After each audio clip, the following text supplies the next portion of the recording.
আল্লামা doctor Mizanur Rahman আজহারিরে নিয়ে গিয়ে কিছুক্ষণ পরেই বক্তব্য রাখিব।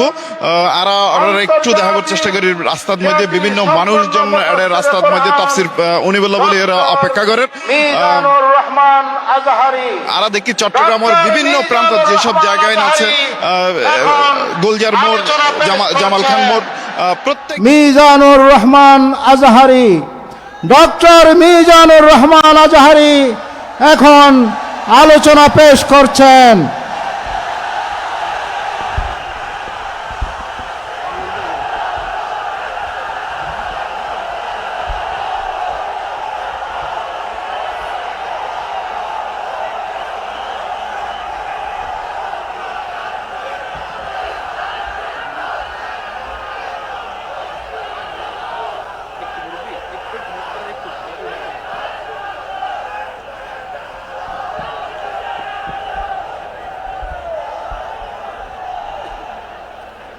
السلام عليكم ورحمة الله وبركاته. إن الحمد لله نحمده ونستعينه ونستغفره ونؤمن به ونتوكل عليه ونعوذ بالله من شرور أنفسنا ومن سيئات أعمالنا. من يهده الله فلا مضل له ومن يضلل فلا هادي له فلن تجد له وليا مرشدا. ونشهد أن لا إله إلا الله وحده لا شريك له هو الذي لا ضد له ولا ند له لا مثل له ولا مثيل له لا وزير له ولا كفيل له لا شبه له ولا شبيه له لا ولد له ولا والد له وهو الواحد الفرد الصمد لم يلد ولم يولد ولم يكن له كفوا أحد. ونشهد أن سيدنا ونبينا وحبيبنا وبشيرنا ونذيرنا وطبيبنا وطبيب قلوبنا وحبيبنا وحبيب ربنا محمدا عبد الله ورسوله أرسله بالحق بشيرا ونذيرا وداعيا إلى الله بإذنه وسراجا منيرا. أما بعد فقد قال الله تعالى في كلامه المجيد وفي فرقانه الحميد. أعوذ بالله من الشيطان الرجيم. بسم الله الرحمن الرحيم. إن الله يأمر بالعدل والإحسان وإيتاء ذي القربى وينهى عن الفحشاء والمنكر والبغي يعظكم لعلكم تذكرون. إن الله وملائكته يصلون على النبي يا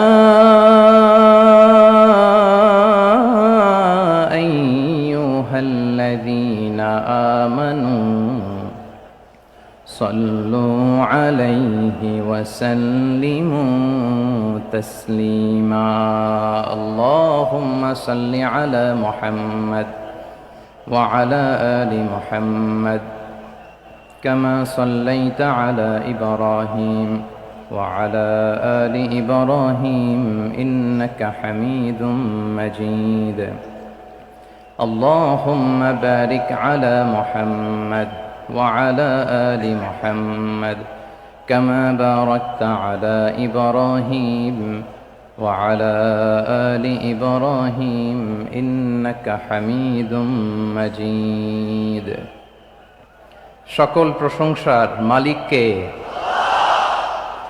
সকল ক্ষমতার উৎসকে কেউ যেটা পারে না পারে কে কেউ যেটা দেখে না দেখে কে কেউ যেটা শোনে না শোনে কে সে আল্লাহ তাআলার দরবারে আমরা শুকরগুজার হচ্ছি সবাই পড়ে নিচ্ছি কালিমাতুশ শুকর আলহামদুলিল্লাহ প্রিয় চট্টলাবাসী গলা ছেড়ে দিয়ে আওয়াজ করে একসাথে সবাই পড়ুন রব্বানা লাকাল হামদ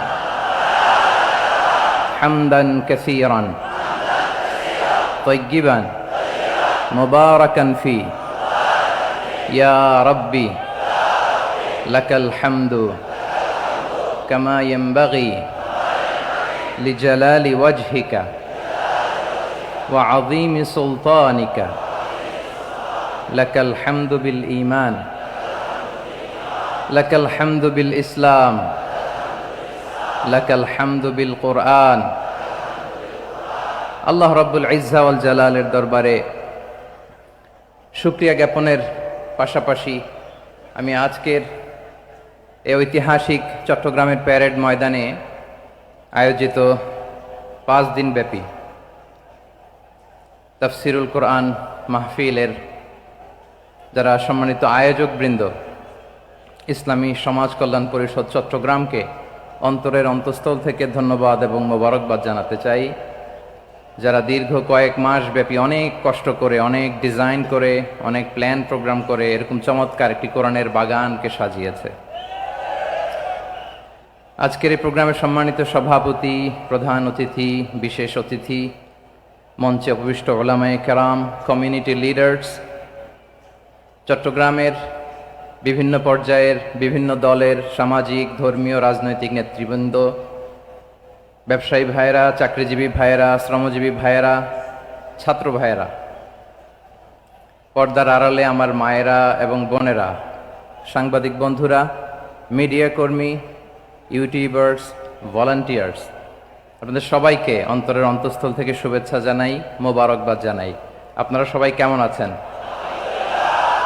সবাই ভালো আছেন সুস্থ আছেন দোয়া করি আল্লাহ তাআলা আপনাদের সবাইকে ভালো রাখুন সুস্থ রাখুন নিরাপদে রাখুন আমরা সবাই পড়ি আমিন সম্মানিত সুধী হযরতুল আল্লাম শহীদ মরহুম আল্লামা দেলওয়ার হোসেন সাঈদী রাহিমাহুল্লাহ ওনার স্মৃতি বিজড়িত আজকের এই ঐতিহাসিক প্যারেড ময়দানের তাফসিরুল কোরআনের প্রোগ্রামে সব আছে স্টেজ আছে শ্রোতা আছে প্যান্ডেল আছে মিডিয়া কাভারেজ আছে কিন্তু আমাদের কলিজার টুকটাটা আমাদের মাঝে নাই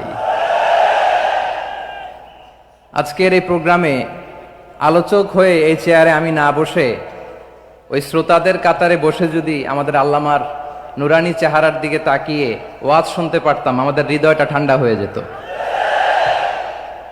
আমাদের তৃষ্ণার্ত হৃদয় শান্ত হতো সব আজকে আছে কি যেন নাই ঠিক কিনা বলেন আল্লাহ তাআলা প্রতি 100 বছরে একজন মুজাদ্দিদ পাঠায় প্রতি 100 বছরে একজন মুজাদ্দিদ যিনি সমাজকে সংস্কার করেন আল্লামা দেলওয়ার হোসেন সাঈদী রাহিমাহুল্লাহ ছিলেন তেমন একজন মুজাদ্দিদ চিৎকার করে বলেন ঠিক কিনা উনি শিরক বিদআতের আস্তানাকে তছনছ করে দিয়েছেন তাওহীদের বাণীকে সমুন্নত করেছেন গণমানুষের কাছে তাফসিরুল কোরআনকে জনপ্রিয় করেছেন আজীবন তিনি ইসলামকে বিজয়ী শক্তি হিসেবে দেখার স্বপ্ন দেখতেন এত প্রাঞ্জল ভাষা এত চমৎকার আধুনিক প্রেজেন্টেশন গণমানুষের কাছে কোরআনের তাফসিরকে এভাবে জনপ্রিয় করে তোলার মতো ব্যক্তিত্ব আল্লামা সাঈদী ছাড়া দ্বিতীয় কেউ এই বাংলার ভূখণ্ডে নাই এই যে তাফসিরুল কোরআন, এই যে টার্মিনোলজি, এই টার্মটাই উনি আসলে জনপ্রিয় করেছেন। আমরা আগে জানতাম না যে এভাবে তাফসির করা যায়, এভাবে scientific indications of the Holi কোরআনকে মানুষের কাছে পেশ করা যায়, এভাবে এত জীবন ঘনিষ্ঠ করে, এত ইন্টারেক্টিভ করে কোরআনের কথাগুলো মানুষের কাছে উপস্থাপন করা যায়। উনি অন্যায়ের বিরুদ্ধে সবসময় সোচ্চার ছিলেন, প্রতিবাদী কণ্ঠস্বর ছিলেন। ওনার আলোচনা শুনলে দেহের রক্ত টকবক করে ফুটতে থাকতো। আল্লাহ আকবার, আল্লাহ আকবার, আল্লাহ আকবার। He was a strong mouthpiece of Islamic revivalism. Islamic জাগরণের স্ট্রং মাউথপিস ছিলেন আল্লামা সাঈদী রাহিমাহুল্লাহ। অনেক দোয়া পেয়েছেন। আমরা পড়েছি, এমন জীবন তুমি করিবে গঠন, মরণে হাসিবে তুমি, কাঁদিবে ভুবন। গোটা বিশ্বকে তিনি কাঁদিয়েছেন। আল্লামা যখন ইন্তেকাল করলেন, আমি তখন মালয়েশিয়া থেকে যুক্তরাষ্ট্রে একটা কনফারেন্সে যোগ দিতে যাচ্ছি, কাতার এয়ারলাইন্সে। মালয়েশিয়া থেকে দোহাতে নামলাম। দোহায় যখন আমার ট্রানজিট, তখন শুনতে পেলাম যে আল্লামা বিদায় নিয়েছেন। সোশ্যাল মিডিয়ায় শুনে বিশ্বাস করতে পারলাম না। মুহূর্তের মধ্যেই মাসুদ সাইদি ভাইকে মেসেজ করলাম, উনি কোনো উত্তর দিতে পারলেন না। মাসুদ ভাইয়ের সাথে যখন কোলাকুলি করি, আমাদের শামীম ভাইয়ের সাথে যখন কোলাকুলি করি, মনে হচ্ছে আল্লামা সাইদির ঘ্রাণ পাই। শরীরটা লিটারালি কাঁপছিল, নিজেকে মানাতে পারছিলাম না, বিশ্বাস করতে পারছিলাম না যে আসলে আল্লামা বিদায় নিয়েছেন। ইন দ্য মিন টাইম আমার সেকেন্ড ফ্লাইট, দোহা টু নিউ ইয়র্ক, 12 ঘন্টার ফ্লাইটে উঠলাম। ইন্টারনেট থেকে বিচ্ছিন্ন হলাম। নামার পরে শুনলাম আল্লাহ আকবার, যেখানে ওনাকে কবরস্থ করার কথা ছিল সেখানেও কবর দিতে দেয়া হয় নাই। ছবিগুলো দেখতে লাগলাম, হাসিমাখা মুখ, হাসিমাখা নিথর দেহটা, মরণে হাসিবে তুমি, কাঁদিবে ভুবন। From east to west, from north to south, the entire globe, গোটা বিশ্ব ওনার জন্য কেঁদেছে, গোটা বিশ্ব কেঁদেছে। কাবার গিলাফ ধরে ধরে মানুষ চিৎকার করেছে। এর চেয়ে শ্রেষ্ঠ মৃত্যুকার হতে পারে? আমাদের আল্লামার আর কি পাওয়ার ছিল বলেন? আর কি পাওয়ার ছিল? কুল্লু নাফসিন যায়িকাতুল মাউত, যারাই দুনিয়াতে আসবে তারা ইন্তেকাল করবে, এটা আমরা মেনে নেই, এটা আমরা জানি। কিন্তু অবাক করা বিষয় হচ্ছে, আমরা আজও জানি না আমাদের আল্লামার মৃত্যু কি স্বাভাবিক হয়েছে নাকি এটা পরিকল্পিত মেডিকেল কিলিং ছিল।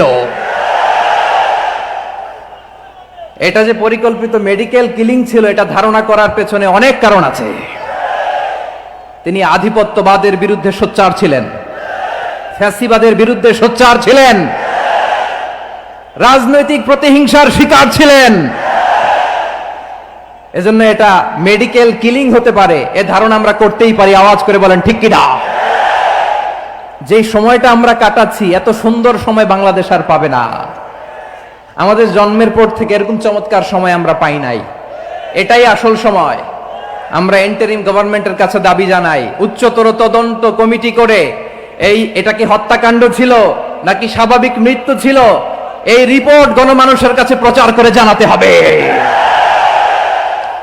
এই দাবির সাথে কি সবাই আপনারা একমত? কারা কারা একমত হাত তুলে দেখান।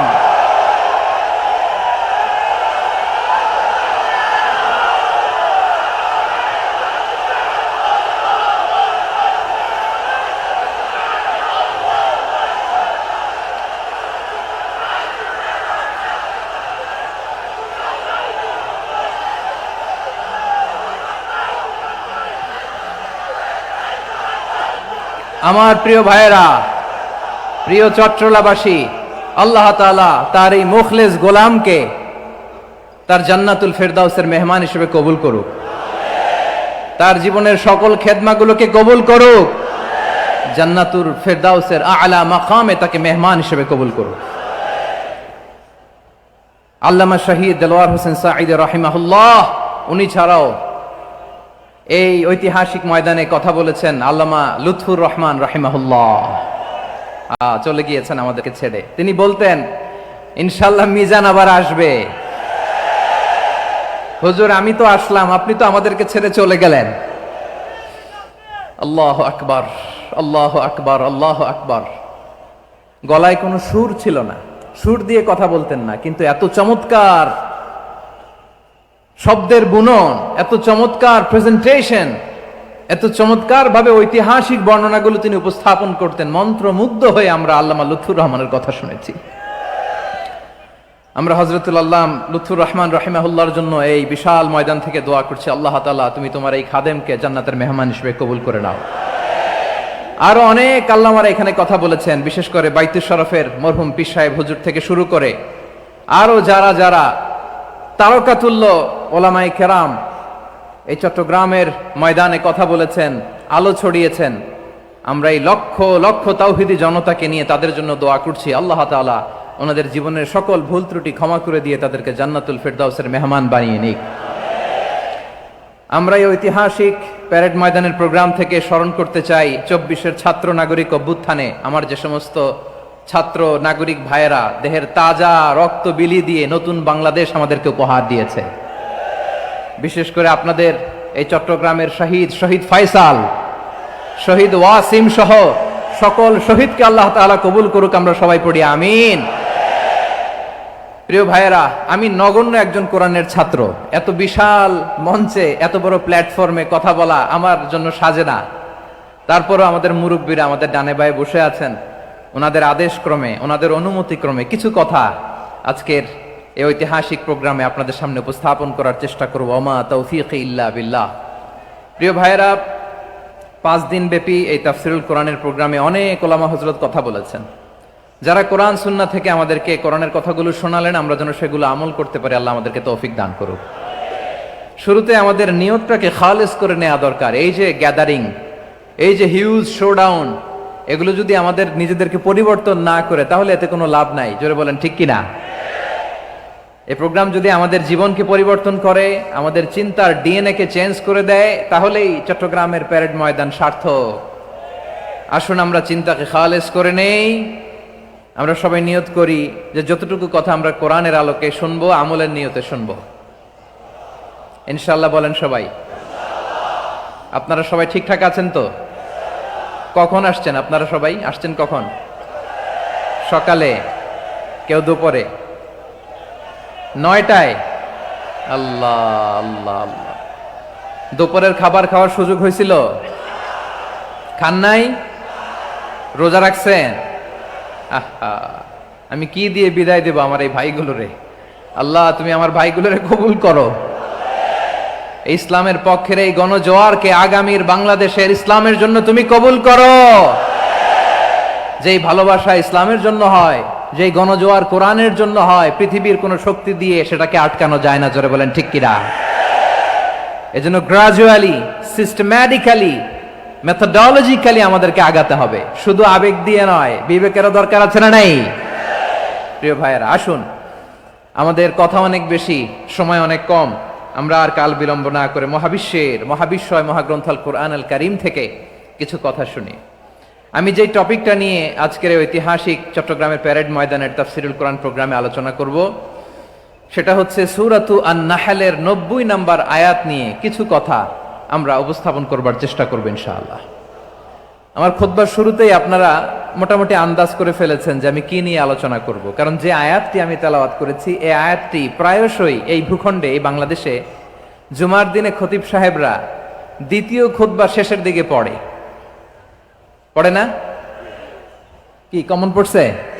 ইন্নাল্লাহা ইয়া'মুরু বিল আদলি ওয়াল ইহসান ওয়া ইতা'i যিল কুরবা ওয়া ইয়ানহা আনিল ফাহশাই ওয়াল মুনকারি ওয়াল বাগি ইয়া'iদুকুম লাআল্লাকুম তাযাক্কারুন। মুখস্থ আছে না সবার? আসুন আমরা এই আয়াতের সরল অর্থ, এর মর্মবাণী, এর সংক্ষিপ্ত তাফসীর সবাই মিলে আজকের এই প্রোগ্রাম থেকে উদ্ধার করার চেষ্টা করি। আপনারা মনোযোগী আছেন তো? ইনশাআল্লাহ। এই আয়াতটা অনেক কম্প্রিহেন্সিভ একটা আয়াত। সাইয়েদনা আব্দুল্লাহ ইবনে মাসউদ রাদিয়াল্লাহু তাআলা আনহু উনি বলেছেন, ইন্নাহা মিন আজমাই আয়াতিল কুরআন। এটা কোরআনের সবচেয়ে জামে মানে আয়াত। যদিও ছোট্ট আয়াত, অল্প কিছু কথামালা, কিন্তু তিনি বলতেন এটা কোরআনের সবচাইতে জামে মানে সবচেয়ে কম্প্রিহেন্সিভ একটা আয়াত, যেখানে কথা কম, শব্দ কম, কিন্তু এটার দোতনা, এটার আবেদন, এটার মিনিং অনেক বেশি। সুবহানাল্লাহ। এই আয়াতে আল্লাহ তাআলা বেসিকলি আমাদেরকে 3টা বিষয়ে আদেশ করেছেন আর 3টা বিষয়ে বারণ করেছেন, মানে নিষেধ করেছেন। আওয়াজ করে বলুন, আদেশ করেছেন কয়টা? প্রিয় চট্টলার ভাইয়েরা, আমার মতো এই যে 3 আঙ্গুল উঁচু করে বলেন, আদেশ করেছেন কয়টা? আবার নিষেধও কয়টা? মানবো তো আমরা ইনশাআল্লাহ? বলেন সবাই। 3 do's and 3 don'ts, do's and don'ts, 3টা আদেশ 3টা নিষেধ। এই 3টা আদেশ আর 3টা নিষেধের ভেতরে আল্লাহ তাআলা গোটা ইসলামী শরিয়ার মূল নির্যাসকে ঢুকিয়ে দিয়েছেন। সুবহানাল্লাহ। এই ছোট্ট একটা আয়াতে গোটা ইসলামী শরিয়ার, the gist, the cream of the creams, গোটা ইসলামী শরিয়ার মূল নির্যাসকে আল্লাহ ঢুকিয়ে দিয়েছেন। 3টা আদেশ আর 3টা নিষেধ। আসুন আমরা সরাসরি কোরআন থেকে শুনি, সবাই পড়ুন। আউযু বিল্লাহি মিনাশ শাইতানির রাজীম। বিসমিল্লাহির রহমানির রহিম। ইন্নাল্লাহা ইয়া'মুরু বিল আদলি ওয়াল ইহসানি ওয়া ইতাই যিল কুরবা ওয়া ইয়ানহা আনিল ফাহশাই ওয়াল মুনকারি ওয়াল বাগি ইয়া'iযুকুম লা'আল্লাকুম তাযাক্কারুন।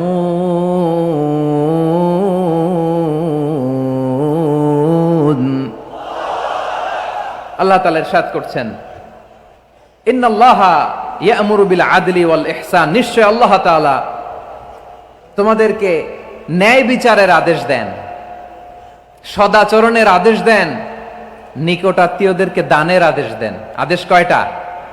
আওয়াজ করে সবাই বলুন তো কয়টা? নিশ্চয় আল্লাহ তাআলা তোমাদেরকে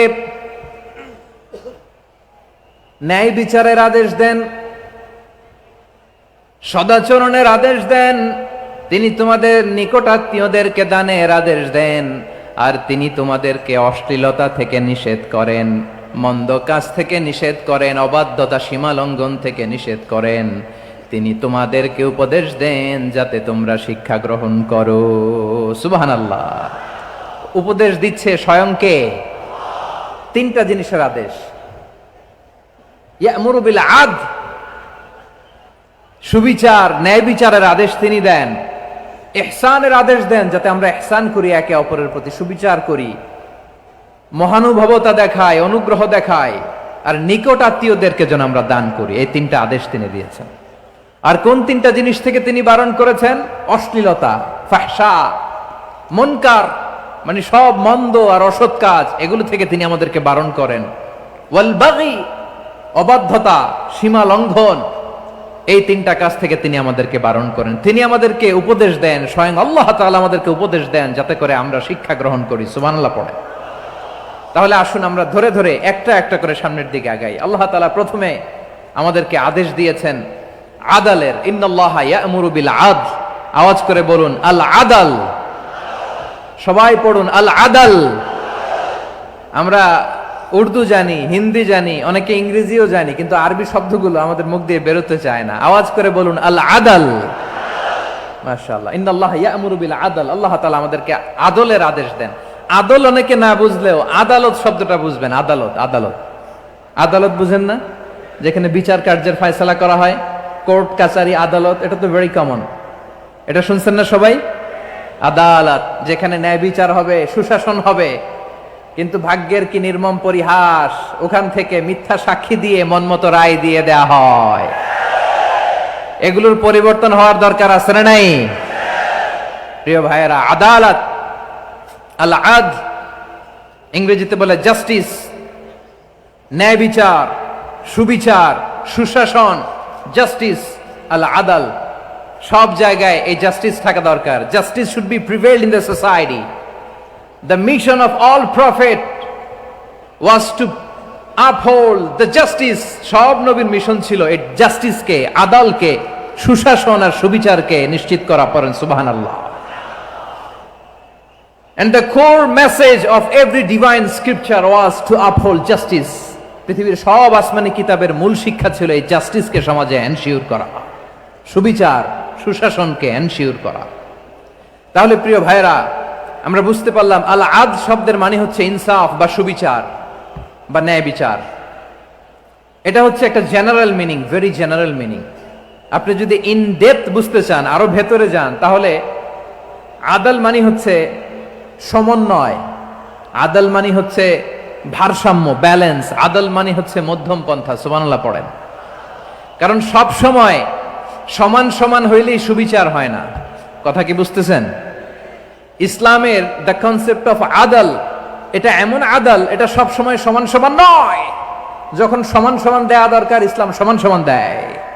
যখন ব্যালেন্স করা দরকার, চেক এন্ড ব্যালেন্স, সমন্বয়, ভারসাম্য করা দরকার, তখন ইসলাম ভারসাম্য করে দেয়। এটার নাম আদল। সুবহানাল্লাহ। সহজ করে আপনাদেরকে বুঝাই। যেমন ধরুন, একটা পরিবারের 3 জন সদস্য, স্বামী, স্ত্রী আর সন্তান। তাদের সকালবেলার ব্রেকফাস্টে স্বামীর, সকালের নাস্তায় স্বামীর 3টা রুটি লাগে, স্ত্রীর 2টা লাগে, আর সন্তানের 1টা রুটি লাগে। এখন আমি যদি সমান সমান করে আদল করতে চাই, সবাইকে যদি 3টা করে রুটি দেই, তাহলে স্বামী বেচারার জন্য ঠিক আছে, কি বলেন? কথা কি বুঝতেছেন না কষ্ট হয়ে যাচ্ছে? যদি সমান সমানের নিয়মে আগাই, তাহলে 3টা করে যদি রুটি দেই, স্বামীর জন্য ওকে, কিন্তু স্ত্রীর জন্য 1টা বেশি হয়ে যায়। আর সন্তানের জন্য কয়টা বেশি হয়?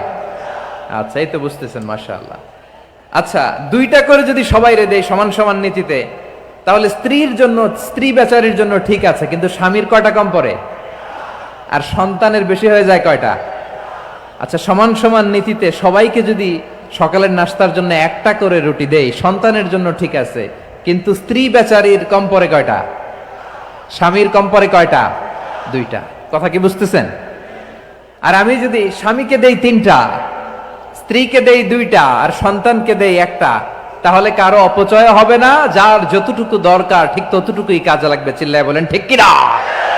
এটাই হচ্ছে ইসলামের আদল, যেখানে যার যতটুকু দরকার তাকে সেখানে ঠিক ততটুকু দিয়ে দেওয়ার নামই হচ্ছে আদল। চিল্লায় পড়েন আল্লাহু আকবার। রব্বুল আলামিন বলেন, ইউসিকুমুল্লাহু ফি আওলাদিকুম লিযযাকারি মিসলু হাযযিল উনসায়াইন। আল্লাহ তোমাদেরকে ওসিয়ত করেন, তোমাদেরকে আদেশ দেন, উত্তরাধিকার সম্পদ যখন বন্টন হবে, ছেলেরা যতটুকু পাবে, মেয়ে পাবে তার অর্ধেক। সুবহানাল্লাহ বলেন। দেখেন, ছেলে যদ্দূর, মেয়ে অর্ধেক, ছেলে ডবল পাবে। আপাত দৃষ্টিতে মনে হয় এখানে অবিচার হয়েছে, কিন্তু আসলে কি অবিচার হয়েছে? আপনি বিয়ের ক্ষেত্রে যান, ওইখানে আবার ছেলে মোহরানা দেয়, মেয়ে সেখানে মোহরানা পায়। তাহলে চেক এন্ড ব্যালেন্স, ভারসাম্য, ব্যালেন্স, মধ্যম পন্থা এখানে আছে না নাই? এটাই হচ্ছে ইসলামের আদল। আল্লাহ তাআলা এই আদলের আদেশ দিয়েছেন, সুবিচার, ন্যায় বিচার, সুশাসন এবং ভারসাম্যের আদেশ দিয়েছেন। প্রিয় ভাইয়েরা, একটি শান্তিময় সমাজ, একটা সমৃদ্ধ সমাজ, একটা মানবিক সমাজ যদি আমরা পেতে চাই, এই আয়াতের মধ্যে যতগুলো পয়েন্ট আছে সবগুলোর বাস্তবায়ন লাগবে। কথা বুঝতে পেরেছেন? বলেন, আওয়াজ করে বলেন, আমরা একটা শান্তির সমাজ চাই কি চাই না? আমরা একটা সমৃদ্ধ বাংলাদেশ চাই কি চাই না?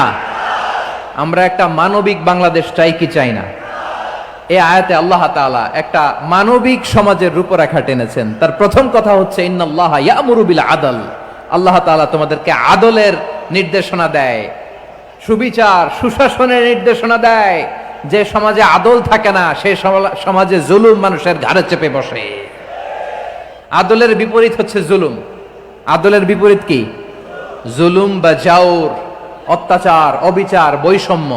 এই যে বৈষম্য বিরোধী ছাত্র আন্দোলন কেমন পড়ছে? এই যে একজন সমন্বয়ক তো দেখা করলো আমার সাথে। জুলুম মানে হচ্ছে বৈষম্য। বৈষম্যের স্থান ইসলামে নাই, অবিচারের স্থান ইসলামে নাই, জুলুমের স্থান ইসলামে নাই। আল্লাহ তাআলা বলেন যে আমি জুলুমকে নিজের জন্য হারাম করেছি এবং তোমাদের জন্য হারাম করেছি। বিশ্বনবী ফরমান, আল্লাহ তাআলা বলেন হাদিসে কুদসিতে, ইয়া ইবাদি ইন্নী হারামতুয যুলমা আলা নাফসি ওয়া জাআলতুহু বাইনাকুম মুহাররামান ফালা তাযালামু। আমার গোলামেরা শোনো, নিশ্চয় আমি আল্লাহ তাআলা জুলুমকে আমি আমার উপরে হারাম করেছি, অনুরূপভাবে জুলুম করাকে তোমাদের উপরেও হারাম করেছি। ফলে ফালা তাযালামু, তোমরা একে অপরের সাথে জুলুম করো না। নির্দেশনাটা কার? খবরদার, জুলুমের সাথে আমাদের কোনো সম্পর্ক নাই। আল্লাহ তাআলা আদলের আদেশ দিয়েছেন, আদালতের আদেশ দিয়েছেন, সুশাসনের, ন্যায় বিচারের আদেশ দিয়েছেন। ইন্নাল্লাহা ইয়ামুরু বিল আদল, আমাদেরকে আদল প্রতিষ্ঠা করতে হবে। জুলুমের সাথে ইসলামের কোনো সম্পর্ক নাই। আল্লাহ তাআলা জালিমদের জন্য কঠিন শাস্তি প্রস্তুত করে রেখেছেন। যারা এই আদলকে ভুলুণ্ঠিত করে জুলুমের রাস্তায় হাঁটতে চায়, তাদের প্রাপ্য কিয়ামতের ময়দানে বুঝিয়ে দিবে কে? আল্লাহ তাআলা তাদের প্রাপ্যকে বুঝিয়ে দিবেন। এজন্য বিশ্বনবী বলে, খবরদার, তোমরা ইনসাফ করবে, আদল করবে, জুলুম করবে না। আর যুলমু যুলুমাতুন ইয়াউমাল কিয়ামা, জুলুম কিয়ামতের দিন অন্ধকার হয়ে জালিমের ঘাড়ে চেপে বসবে। আবার বিশ্বনবী বলতেন, ইত্তাকি দাওয়াতাল মাজলুম, খবরদার, তোমরা মজলুমের কান্নাকে ভয় করো। ফাইন্নাহু লাইসা বাইনাহু ওয়া বাইনাল্লাহি হিজাব, কেননা মজলুমের কান্নার মাঝে আর আল্লাহর আরশের মাঝে কোনো পর্দা থাকে না। বিশ্বাস হয়? এই কথা বিশ্বাস হয়? এর জলজ্যান্ত প্রমাণ তো আমরা নিজেরাই দেখলাম। হ্যাঁ, মজলুমের কান্না ফুলে ফেপে মহিরুহ হয়ে, পাহাড়ের মতো হয়ে, বিস্ফোরিত হয়ে জালিমের মসনদকে ছারখার করে দিয়েছে। এর প্রমাণ তো আমরা নিজেরাই তো দেখলাম। জালিমের পরিণতি কি হয় আমরা জীবদ্দশাই তো দেখলাম। এমনও কোনো জুলুম নাই যে হয় নাই, ঠিক কিনা বলেন? আহারে জুলুম, আহারে জুলুম। রিসেন্টলি আয়না ঘরের কিছু ছবি প্রকাশিত হয়েছে সোশ্যাল মিডিয়ায়, দেখেছেন আপনারা? হ্যাঁ, ছোট্ট একটা জায়গা, স্বাধীন মানুষকে প্রাণীর মতো, পাখির মতো খাঁচায় বন্দি করে রেখেছে। কখন দিন কখন রাত কিচ্ছু জানে না, কখন দিন কখন রাত কিছু জানে না। বছরের পর বছর কেটে গিয়েছে। এক্সট্রা জুডিশিয়াল কিলিং এর কোনো হিসাব নাই। বিচার বহির্ভূত হত্যা, এনফোর্স ডিসঅ্যাপিয়ারেন্স, গুম, যেটা সবচাইতে বড় মানবতা বিরোধী অপরাধ। কত মানুষ যে গুম হয়েছে তার কোনো ইয়ত্তা নাই। যেই ফ্যামিলির সদস্য গুম হয়েছে, তারা কি ওই লোকটার জন্য মাগফিরাতের দোয়া করবে নাকি সুস্বাস্থ্যের দোয়া করবে তারা নিজেরাও জানতো না, কারণ জানে না ও বেঁচে আছে না মরে গেছে। আহা, বিডিআর নওজওয়ানদের যারা ছাড়া পেল দেখলাম, বিনা অপরাধে, কোনো অন্যায় ছাড়া, অপরাধ ছাড়া তাদের জীবন থেকে, তাদের তারুণ্যের, তাদের যৌবনের 15 বছর, 16 বছর, 17 বছর নাই। 6 মাস বয়সের ছোট বাচ্চাকে রেখে জেলে গেছে। 6 মাসের মেয়ে বেরোয় দেখে মেয়ের বয়স 17 বছর। মেয়ে বাবারে চিনে না, বাবা মেয়েরে চিনে না। মেয়েকে এখন বিয়ে দিয়ে আরেক ছেলের হাতে তুলে দিবে।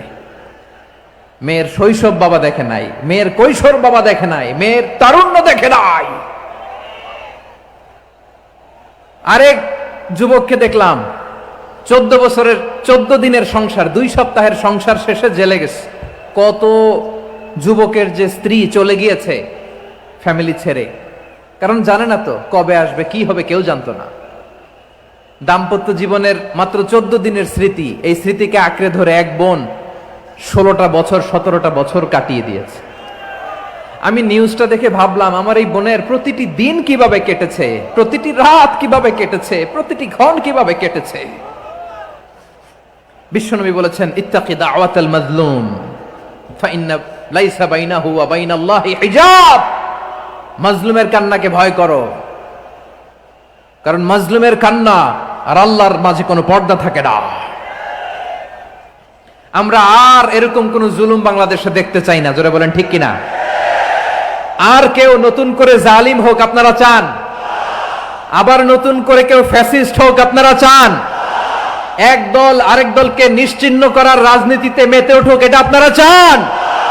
আমরা বাংলাদেশকে আদল দিয়ে সাজাতে চাই। আমরা এই 56,000 বর্গ মাইলের প্রতিটা ইঞ্চি মাটিকে কোরআনের আইন দিয়ে সাজাতে চাই। রাজি আছেন আপনারা?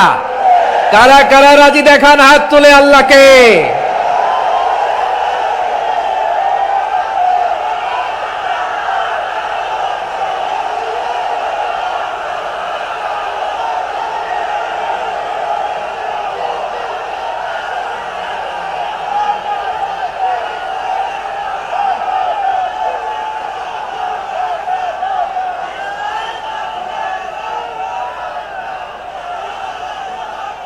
বসুন, আমার প্রিয় বীর চট্টলার তৌহিদি মুসলমান, আমরা আর নতুন করে কেউ জালিম হোক এটা চাই না, নতুন করে আবার কেউ ফ্যাসিস্ট হোক আমরা চাই না, এক দল আরেক দলকে নিশ্চিহ্ন করার রাজনীতি করুক আমরা চাই না। আমরা সুশাসনের বাংলাদেশ চাই, আমরা মানবিক বাংলাদেশ চাই, আমরা একটা সমৃদ্ধ বাংলাদেশ চাই, আমরা বিশ্বের বুকে সম্মান নিয়ে মাথা উঁচু করে দাঁড়াতে চাই, ঠিক কিনা বলেন? আল্লাহ বললেন, এটা যদি তোমরা চাও, একটা সমৃদ্ধ সমাজ যদি বিনির্মাণ করতে চাও, মানবিক সমাজ যদি বিনির্মাণ করতে চাও, আমি তোমাদেরকে সেজন্য প্রথমেই আদালতের নির্দেশ দিলাম। ইন্নাল্লাহা ইয়া'মুরু বিল আদল, নিশ্চয় আল্লাহ তাআলা তোমাদেরকে ন্যায় বিচার সুশাসন এটার আদেশ দেন। সুবহানাল্লাহ। আদাল, ন্যায় বিচারের আদেশ আল্লাহ তাআলা কোরআনের বিভিন্ন আয়াতে দিয়েছেন। আল্লাহ তাআলা বলছেন, ইন্নাল্লাহা يأمركم أن تؤدوا الأمانات إلى أهلها وإذا حكمتم بين الناس أن تحكموا بالعدل إن الله نعم ما يعظكم به إن الله كان سميعا بصيرا। আল্লাহ তাআলা বললেন, আল্লাহ আদেশ দিচ্ছেন, যে ব্যক্তি আমানতের হকদার তার হাতে তোমরা আমানত পৌঁছে দাও, আর যখন তোমরা বিচার কার্য করবে, বিচার ফয়সালা করবে, আদালতের সাথে করো। সুবহানাল্লাহ বলেন। ওয়া ইযা হাকামতুম বাইনান নাসি আন তাহকুমু বিল আদল, আদালতের সাথে করবা। আল্লাহ তাআলা বলেন, যারা জাজ হবে, বিচারক হবে, তাদের যদি বাদী বিবাদীর কারোর সাথে শত্রুতা থাকে, কারোর সাথে যদি কোনো ধরনের রেষারেষি থাকে, আল্লাহ বলেন বিচার কার্য করতে যে ওই শত্রুতা রেষারেষির কারণে আদালতের বাইরে যে অবিচার করে বিচার করো না। ওয়ালা ইয়াজরিমান্নাকুম শানাআনু কওমিন আলা আল্লা তা'দিলু ই'দিলু হুয়া আকরাবু লিত্তাকওয়া ওয়াত্তাকুল্লাহা ইন্নাল্লাহা খাবীরুম বিমা তা'মালুন। খবরদার কোন জাতির প্রতি, কোন গোষ্ঠীর প্রতি, কোন গোত্রের প্রতি আক্রোশ যেন তোমাদেরকে ন্যায় বিচার থেকে দূরে সরিয়ে না দেয়, বরং আমি আল্লাহর আদেশ হলো ই'দিলু, তোমরা আদল করো, ন্যায় বিচার করো, সুবিচার করো, সুশাসন প্রতিষ্ঠা করো। হুয়া আকরাবু লিত্তাকওয়া, এটাই তাকওয়ার সবচেয়ে কাছাকাছি। সুবহানাল্লাহ বলেন। কোরআনের বিভিন্ন আয়াতে আল্লাহ তাআলা স্পেসিফিকলি ধরে ধরে বিচার করার সময় আমরা যেন আদল করি সেটা বলেছেন। কোরআনের কোন কোন জায়গায় আল্লাহ তাআলা এই আল আদল শব্দটা ব্যবহার করেছেন। আবার একই জিনিস ইনসাফ, সুবিচার, সুশাসন, ন্যায় বিচার, ন্যায় পরায়ণতা বুঝাতে আল্লাহ তাআলা কখনো কখনো আল কিসত শব্দটা ব্যবহার করেছেন। আওয়াজ করে সবাই বলুন আল কিসত। প্রিয় ভাইরা, সবাই আওয়াজ করে আমার সাথে সাথে বলুন আল কিসত। আল্লাহ তাআলা বলেন, ওয়া ইন হাকামতা ফাহকুম বাইনাহুম বিল কিসতি ইন্নাল্লাহা ইউহিব্বুল মুকসিতিন। যখন তুমি বিচার করবে, বিশ্বনবীকে উদ্দেশ্য করে অ্যাড্রেস করে বললেন, নবী হে, ইহুদিরা কোনো বিষয়ে মীমাংসার জন্য যদি আপনার দরবারে আসে, যদি বিচার করতে হয়, খবরদার অবিচার করবেন না। ফয়সালা যেটা করবেন কিসতের সাথে করবেন, ন্যায় পরায়ণতার সাথে করবেন, কারণ ইন্নাল্লাহা ইউহিব্বুল মুকসিতিন, নিশ্চয় আল্লাহ রাব্বুল ইজ্জাত ন্যায় পরায়ণশীলদেরকে বড্ড ভালোবাসেন। সুবহানাল্লাহ বলেন। ন্যায় পরায়ণ লোকদেরকে আল্লাহ তাআলা বড্ড ভালোবাসেন। অন্য আয়াতে আল্লাহ তাআলা বলছেন, وَنَضَعُ الْمَوَازِينَ الْقِسْطَ لِيَوْمِ الْقِيَامَةِ فَلَا تُظْلَمُ نَفْسٌ شَيْئًا। আমি কিয়ামতের দিন ন্যায় পরায়ণতার মানদণ্ড স্থাপন করব, যেটাকে আমরা মিজানের পাল্লা বলি। আল্লাহ বলেন, ন্যায় বিচারের মানদণ্ড কিয়ামতের ময়দানে আমি আল্লাহ স্থাপন করব। সেদিন কারো প্রতি বিন্দু পরিমাণ, এক চুল পরিমাণ অবিচার করা হবে না, কোনো অবিচার করা হবে না। সেদিন সুশাসন হবে, সুবিচার হবে, ন্যায় পরায়ণতার সাথে বিচার হবে। আওয়াজ করে পড়েন আল্লাহু আকবার। তাহলে প্রিয় ভাইরা, যে তিনটি বিষয়ে আল্লাহ তাআলা আমাদেরকে আদেশ দিয়েছেন, তার প্রথমটা হচ্ছে আদালত, ইনসাফ, সুবিচার, ন্যায় বিচার। এটা আমরা চাই কি চাই না? বিশ্বনবী ন্যায় বিচার, ন্যায় পরায়ণতা, সুশাসন প্রতিষ্ঠিত করেন কি করেন নাই? আপনারা বিশ্বনবীর সিরাত যারা পড়েছেন, আপনি দেখবেন বিশ্বনবীর সিরাতের পরতে পরতে, বাঁকে বাঁকে, সিরাতের বাঁকে বাঁকে এই আদালতের নমুনা মেলে। সুবহানাল্লাহ বলেন। ছোট্ট একটা নমুনা রাসূল সাল্লাল্লাহু আলাইহি ওয়াসাল্লামের আসসিরা আল আতরা থেকে ছোট্ট একটা নমুনা আপনাদের খেদমতে এখানে উপস্থাপন করি। বিশ্বনবী সাল্লাল্লাহু আলাইহি ওয়াসাল্লাম মক্কা বিজয় করলেন ৮ম হিজরিতে। মক্কা বিজয় শেষে তিনি কয়েক সপ্তাহ মক্কাতে অবস্থান করলেন। ইন দ্য মিন টাইম মক্কার একটা ভেরি প্রেস্টিজিয়াস এন্ড ডিগনিফাইড ফ্যামিলির নারী চুরিতে ধরা পড়ল। কিসে ধরা পড়ল? সবাই বলেন কিসে? আমাদের সমাজে আসেনি এটা? আছে? ছোট না বড়? হ্যাঁ, হিসাব করে শেষ করা যায় না। ৩.৫ লাখ কোটি টাকা নাই উন্নয়ন প্রকল্পের নামে। উন্নয়ন প্রকল্পের নামে ৩.৫ লাখ কোটি টাকা নাই। ৩.৫ লাখ কোটি টাকা লিখতে পারবেন আপনি? এক টানে লিখতে পারবেন? বুঝতেছেন কত বড় সংখ্যা? হ্যাঁ, বনু মাখজুমিয়া গোত্রের এক নারী মক্কায় চুরিতে ধরা পড়ল। বলেন তো চুরি করলে বিধান কি? কি কাটতে হবে? চুরির বিধান হলো হাত কেটে দাও, তাও সেটা গোপনে নয়, প্রকাশ্যে জনসম্মুখে হাত কেটে দাও। বনু মাখজুমিয়া গোত্রের নারী যখন চুরিতে ধরা পড়লো, সাহাবারা চিন্তায় পড়ে গেলেন। সবেমাত্র মক্কার লোকেরা কালিমা পড়ে মুসলমান হয়েছে, ইসলামের আইন কানুন তেমন জানে না, ইসলামী শরিয়ার সাথে বেশি পরিচিত নয়। এখন যদি বিশ্বনবী চুরির যেই বিধান এটা যদি কায়েম করে হাত যদি কেটে দেয়, না জানি মক্কার লোকেরা আবার বিগড়ে যায়, না জানি মক্কার লোকেরা আবার মুরতাদ হয়ে যায়, না জানি মক্কার লোকেরা ইসলাম থেকে দূরে সরে যায়।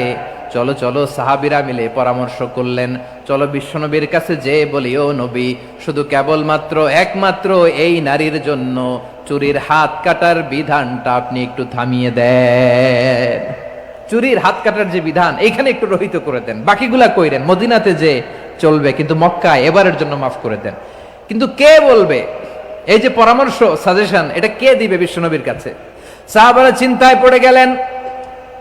আল্লাহর নবীর সামনে দাঁড়িয়ে আল্লাহর দেয়া হুদুদ, আল্লাহর দেয়া বিধান থামিয়ে দেওয়া, মাফ করে দেওয়া, এই কথা বিশ্বনবীর সামনে বলার সাহস তো কেউ রাখে না। কেউ কেউ বলল, বিশ্বনবীর পালক পুত্র যায়েদ বিন হারেসার সন্তান উসামারে বিশ্বনবী নাতির মতো আদর করে, বড্ড বেশি ভালোবাসে উসামারে। এজন্য সাহাবারা উসামাকে বলতো হিব্বু রাসূলিল্লাহ, বিশ্বনবীর ভালোবাসা। কি বলতো?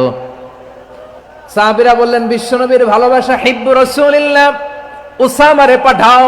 উসামারে বিশ্বনবী নাতির মতো স্নেহ করে, মায়া করে, ভালোবাসে। আমরা পারবো না, উসামা পারবে। সবাই মিলে ফুসিয়ে ওসামাকে, ছোট্ট ওসামাকে রাজি করালো। ওসামা, এমন এমন কথা যে তুমি বিশ্বনবীর কাছে বলতে হবে, পারবা নাকি? ওসামা বলে, পারবো।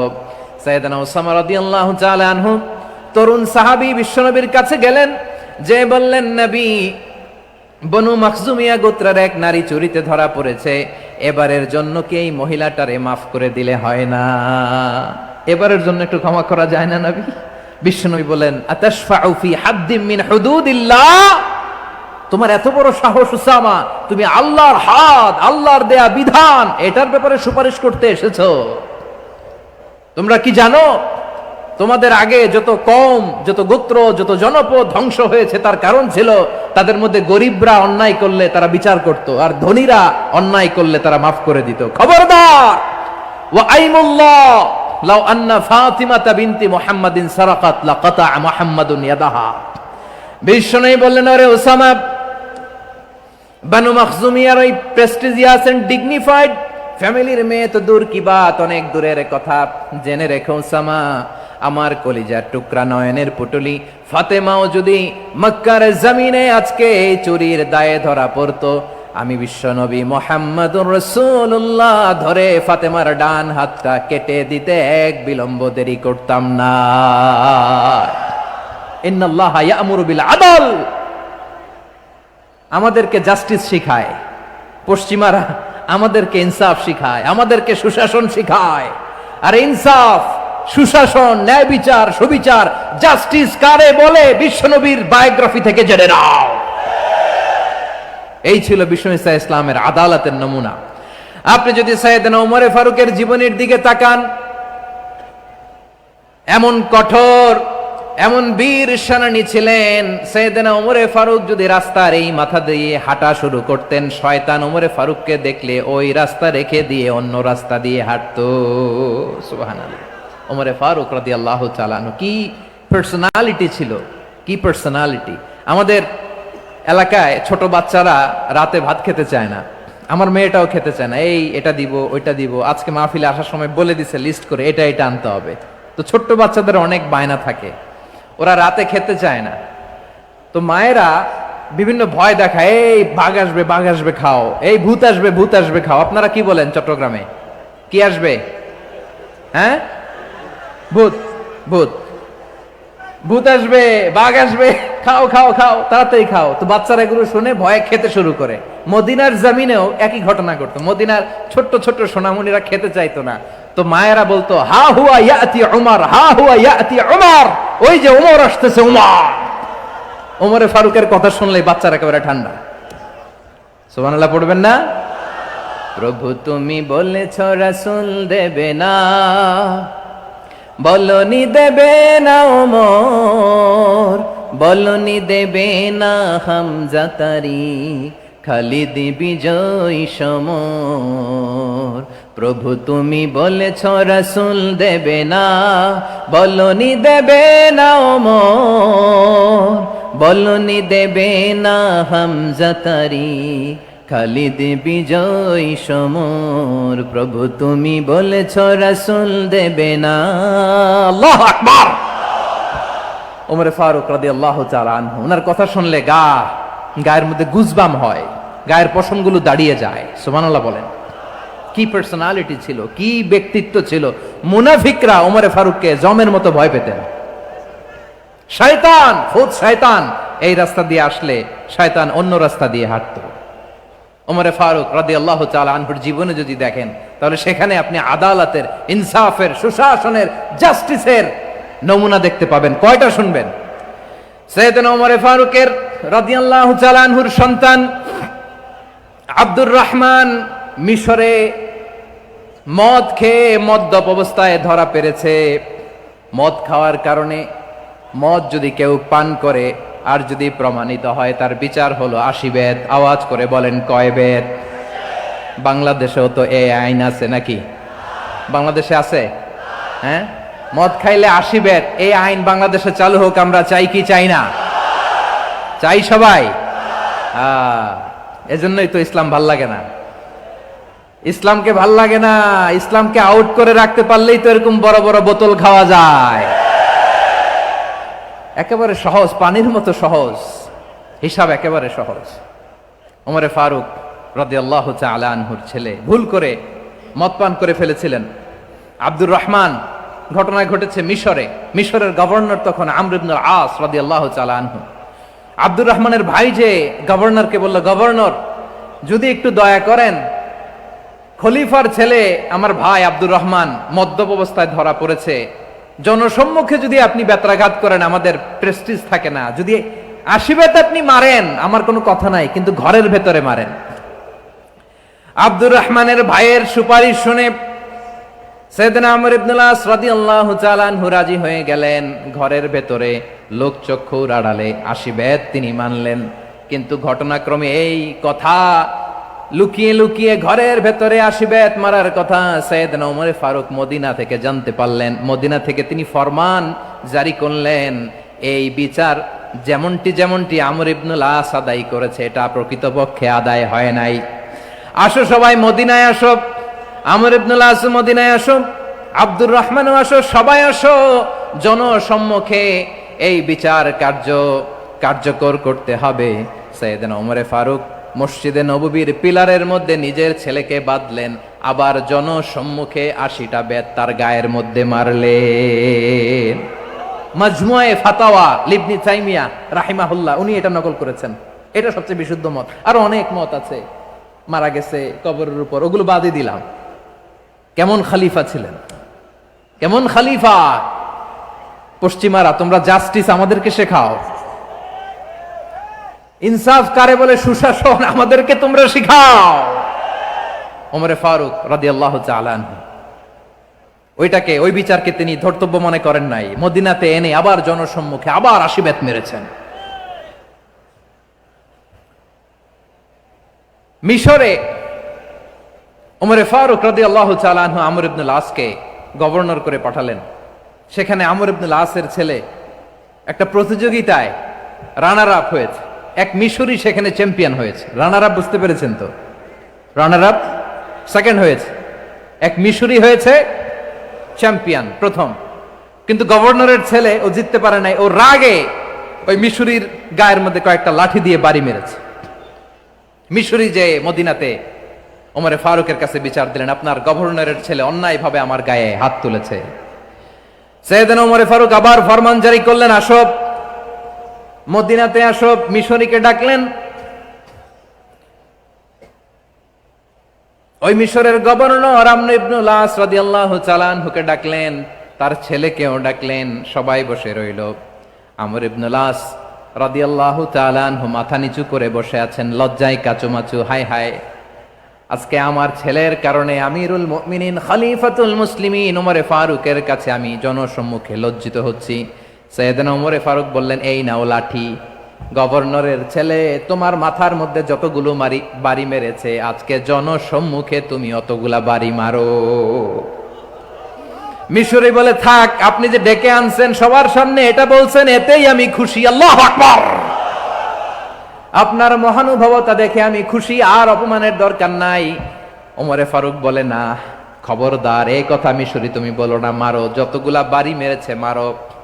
বাধ্য হয়ে মিশরি আমর ইবনুল আসের সামনে ওনার কলিজার টুকরা সন্তানের মাথার মধ্যে বাড়ি মারতে আরম্ভ করলেন।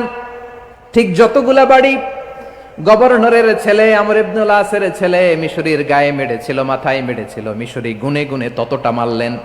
এই দৃশ্য দেখে ওমরে ফারুক রেগে মেগে আগুন, রাগের চোটে রাগ সামলাতে না পেরে, আর নিজেকে সামলাতে না পেরে মিশরিরে বললেন, ছেলেরে মারা শেষ হয়ে গেলে এবার বাবার টাক মাথার মধ্যে কয়েকটা বাড়ি মার।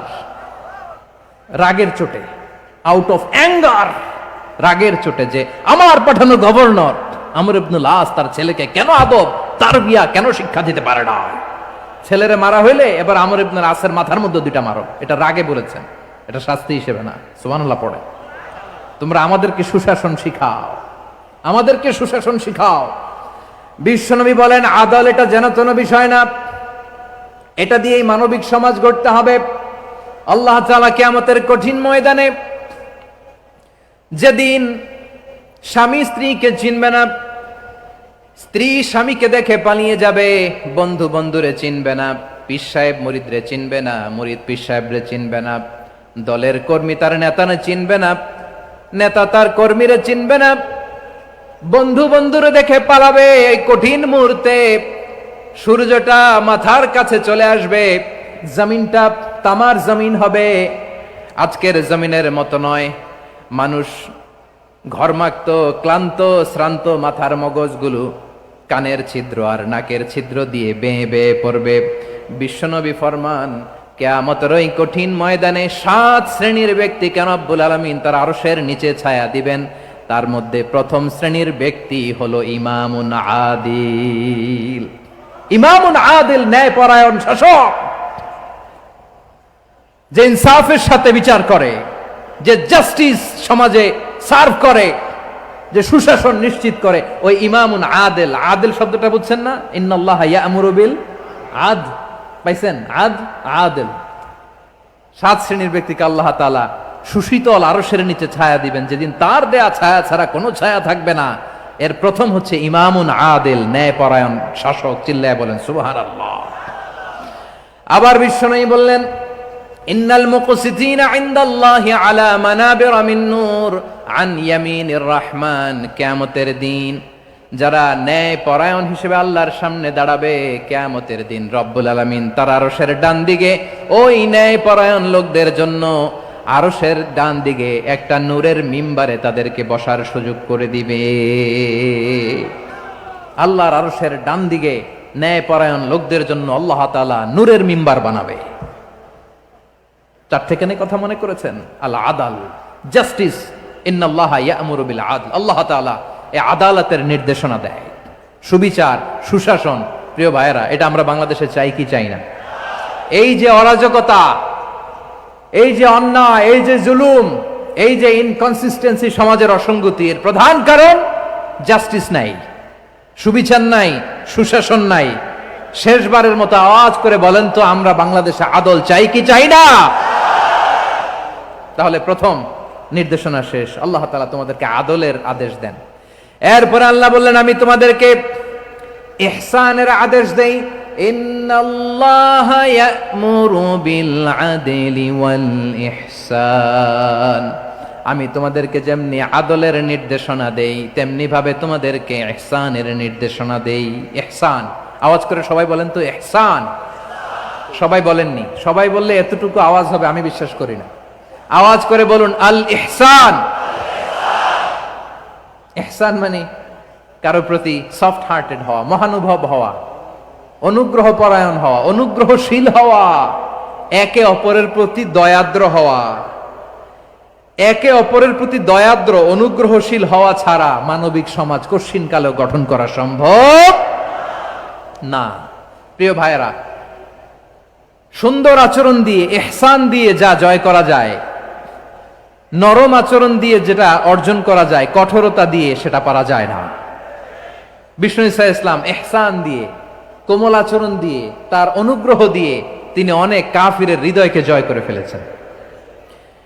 সাইয়েদনা সুমামা ইবনে উসাল রাদিয়াল্লাহু তাআলা আনহুর কথা মনে পড়ে যায়। তিনি ছিলেন ইয়ামামার বাদশা। মদিনাতে বিশ্বনবীকে হত্যা করার নিয়তে এসেছিলেন, গোপনে গোপনে বিশ্বনবীকে হত্যা করে আবার ইয়ামামাতে তিনি ফিরে যাবেন। কিন্তু কি অবাক করা কাণ্ড, হত্যা করতে পারে নাই, সাহাবাদের হাতে তিনি ধরা পড়ে গেলেন।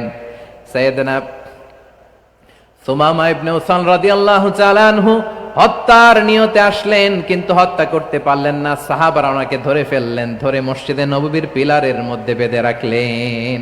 সুমামা ইবনে উসাল, সিরাত থেকে শুনে, সিরাত থেকে শোনাচ্ছি, রাদিয়াল্লাহু তাআলা আনহু ইয়ামামার অধিপতি ছিলেন।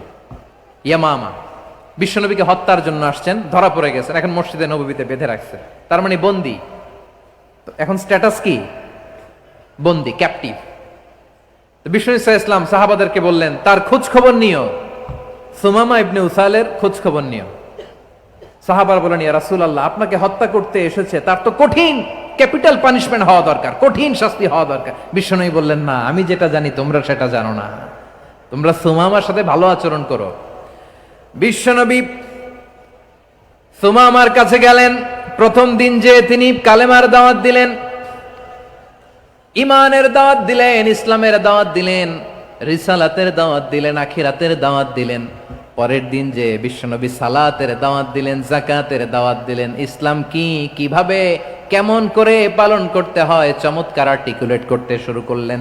তন্ময় হয়ে সুমামা ইবনে উসাল রাদিয়াল্লাহু তাআলা আনহু বিশ্বনবীর কথাগুলো শুনতে আরম্ভ করলো। একদিন নয়, 2 দিন নয়, টানা 3 দিন বিশ্বনবী সুমামার কাছে ইসলামকে প্রেজেন্ট করেছেন, উপস্থাপন করেছেন। আওয়াজ করে বলেন, কয় দিন? 3 দিন। 3 দিন মসজিদে নববীতে বাধা। আর সাহাবীদেরকে বললেন, তার খোঁজ খবর নিও, তোমরা যে রুটি বানাও এর মধ্যে সবচেয়ে ভালো আটার রুটিটা তারে দিও, সবচেয়ে রিফাইন্ড খেজুর, যেটা পিওর খেজুর, এটা তারে দিও। আর বিশ্বনবী নিজের ওট থেকে দুধ দহন করে ওনার বাড়ির এক কর্মচারীকে বলেছেন, দুধ দহন করে সুমামার জন্য নিয়ে যেও। সুবহানাল্লাহ পড়বেন না? সবাই তো অবাক, ইয়ামামা থেকে আসছে নবীকে হত্যা করতে, বিশ্বনবী দেখে তারে জামাই আদর করে, তাকে মজার মজার খাবার দিও, দুধ দিও, আদর আপ্যায়ন করো। 1 দিন নয়, 2 দিন নয়, টানা 3 দিন বিশ্বনবী এভাবে সুমামার কাছে যেয়ে যেয়ে ইসলামকে প্রেজেন্ট করতে আরম্ভ করলেন, ইসলামকে উপস্থাপন করতে শুরু করলেন। আর তাকে চমৎকার এন্টারটেইনমেন্ট, আপ্যায়ন দিতে আরম্ভ করলেন। টানা 3 দিন যখন ইসলামের দ্য বিউটিজ অফ ইসলাম, ইসলামের সুমহান বাণী, সৌন্দর্য তার কাছে উপস্থাপন শেষ, তাকে আপ্যায়ন শেষ, বিশ্বনবী বললেন সাহাবেদেরকে, যাও এবার সুমামার হাতের পায়ের রশি দুটো খুলে দাও। সাহাবারা বললেন, ইয়া রাসূলুল্লাহ, কি বলেন আপনি? ও তো হত্যাকারী, সুযোগ পায় নাই, আপনারে মারতে পারে নাই, ছেড়ে দিলে আবার ও আপনার উপর তলোয়ার নিয়ে ঝাঁপিয়ে পড়বে। নবী এই সিদ্ধান্ত আপনি নিতে যাবেন না। বিশ্বনবী বললেন, যেটা বলেছি সেটা করো, সুমামার রশিগুলো ছেড়ে দাও, সুমামার হাতে পায়ের রশিগুলো যে তোমরা খুলে দাও। সাহাবারা তর্ক জুড়ে দিলেন, লা ইয়া রাসূলুল্লাহ, এমনটা করবেন না, তো ভয়ঙ্কর ভয়ঙ্কর খুনি, কি জানি কি হয়ে যায়। বিশ্বনবী বললেন, না, তার হাতে পায়ের রশিগুলো খুলে দাও। সাহাবারা বিশ্বনবীর কথা মতো তার হাতে পায়ের রশিগুলো খুলে দিল। সুমামা মুহূর্তের মধ্যে মসজিদে নববী থেকে বের হয়ে ইয়ামামায় ফিরে না যে মসজিদে নববীর পাশে একটা খেজুর বাগান ছিল, সেখানে চলে গেলেন। সেখানে একটা ছোট্ট কুয়া ছিল, কুয়ার পানি দিয়ে তিনি গোসল করলেন। সুবহানাল্লাহ পড়েন। কুয়ার পানি দিয়ে গোসল করে মসজিদে নববীর সামনে এসে বিশ্বনবী এবং সাহাবাদের সামনে দাঁড়িয়ে সাব্বাবা উঁচু করে বললেন, আশহাদু আল্লা ইলাহা ইল্লাল্লাহ ওয়া আশহাদু আন্না মুহাম্মাদান আবদুহু ওয়া রাসূলুহু। আল্লাহু আকবার। আমি সাক্ষ্য দিচ্ছি আল্লাহ ছাড়া কোনো ইলাহ নাই, আর মুহাম্মদ আল্লাহ তাআলার প্রেরিত বান্দা এবং রাসূল। প্রিয় ভাইয়েরা, ইহসান দিয়ে যা জয় করা যায়, কঠোরতা দিয়ে সেটা কঠিনকালেও জয় করা যায় না। আওয়াজ করে বলেন ঠিক কি না? এবার সুমামা দাঁড়িয়ে বলে, ওগো নবী, আমি তো কালিমা পড়ে মুসলমান হয়ে গেলাম, এবার শোনেন, এই মুহূর্তের আগে আপনার চেহারার চাইতে নিকৃষ্ট কোনো চেহারা আমার কাছে ছিল না, কিন্তু শাহাদা পাঠ করার পরে আপনার চেহারার চাইতে উত্তম শ্রেষ্ঠ কোনো চেহারা আমার কাছে আর নাই। ও নবী, আজকের দিনের আগে ইসলাম ধর্মের চেয়ে নিকৃষ্ট অপছন্দনীয় কোনো ধর্ম আমার কাছে ছিল না, কিন্তু এই মুহূর্ত থেকে ইসলামের চেয়ে সেরা শ্রেষ্ঠ পছন্দনীয় কোনো ধর্ম আমার কাছে নাই। নবী গো, আজকের দিনের আগে মদিনার চাইতে অপছন্দনীয় নিকৃষ্ট কোনো শহর আমার কাছে ছিল না, কিন্তু এই মুহূর্তের পর থেকে মদিনার চাইতে কোনো শ্রেষ্ঠ শহর আমার জানা নাই। সে ছিল গমের বড় ডিলার, গম বেচতো। কি বেচতো?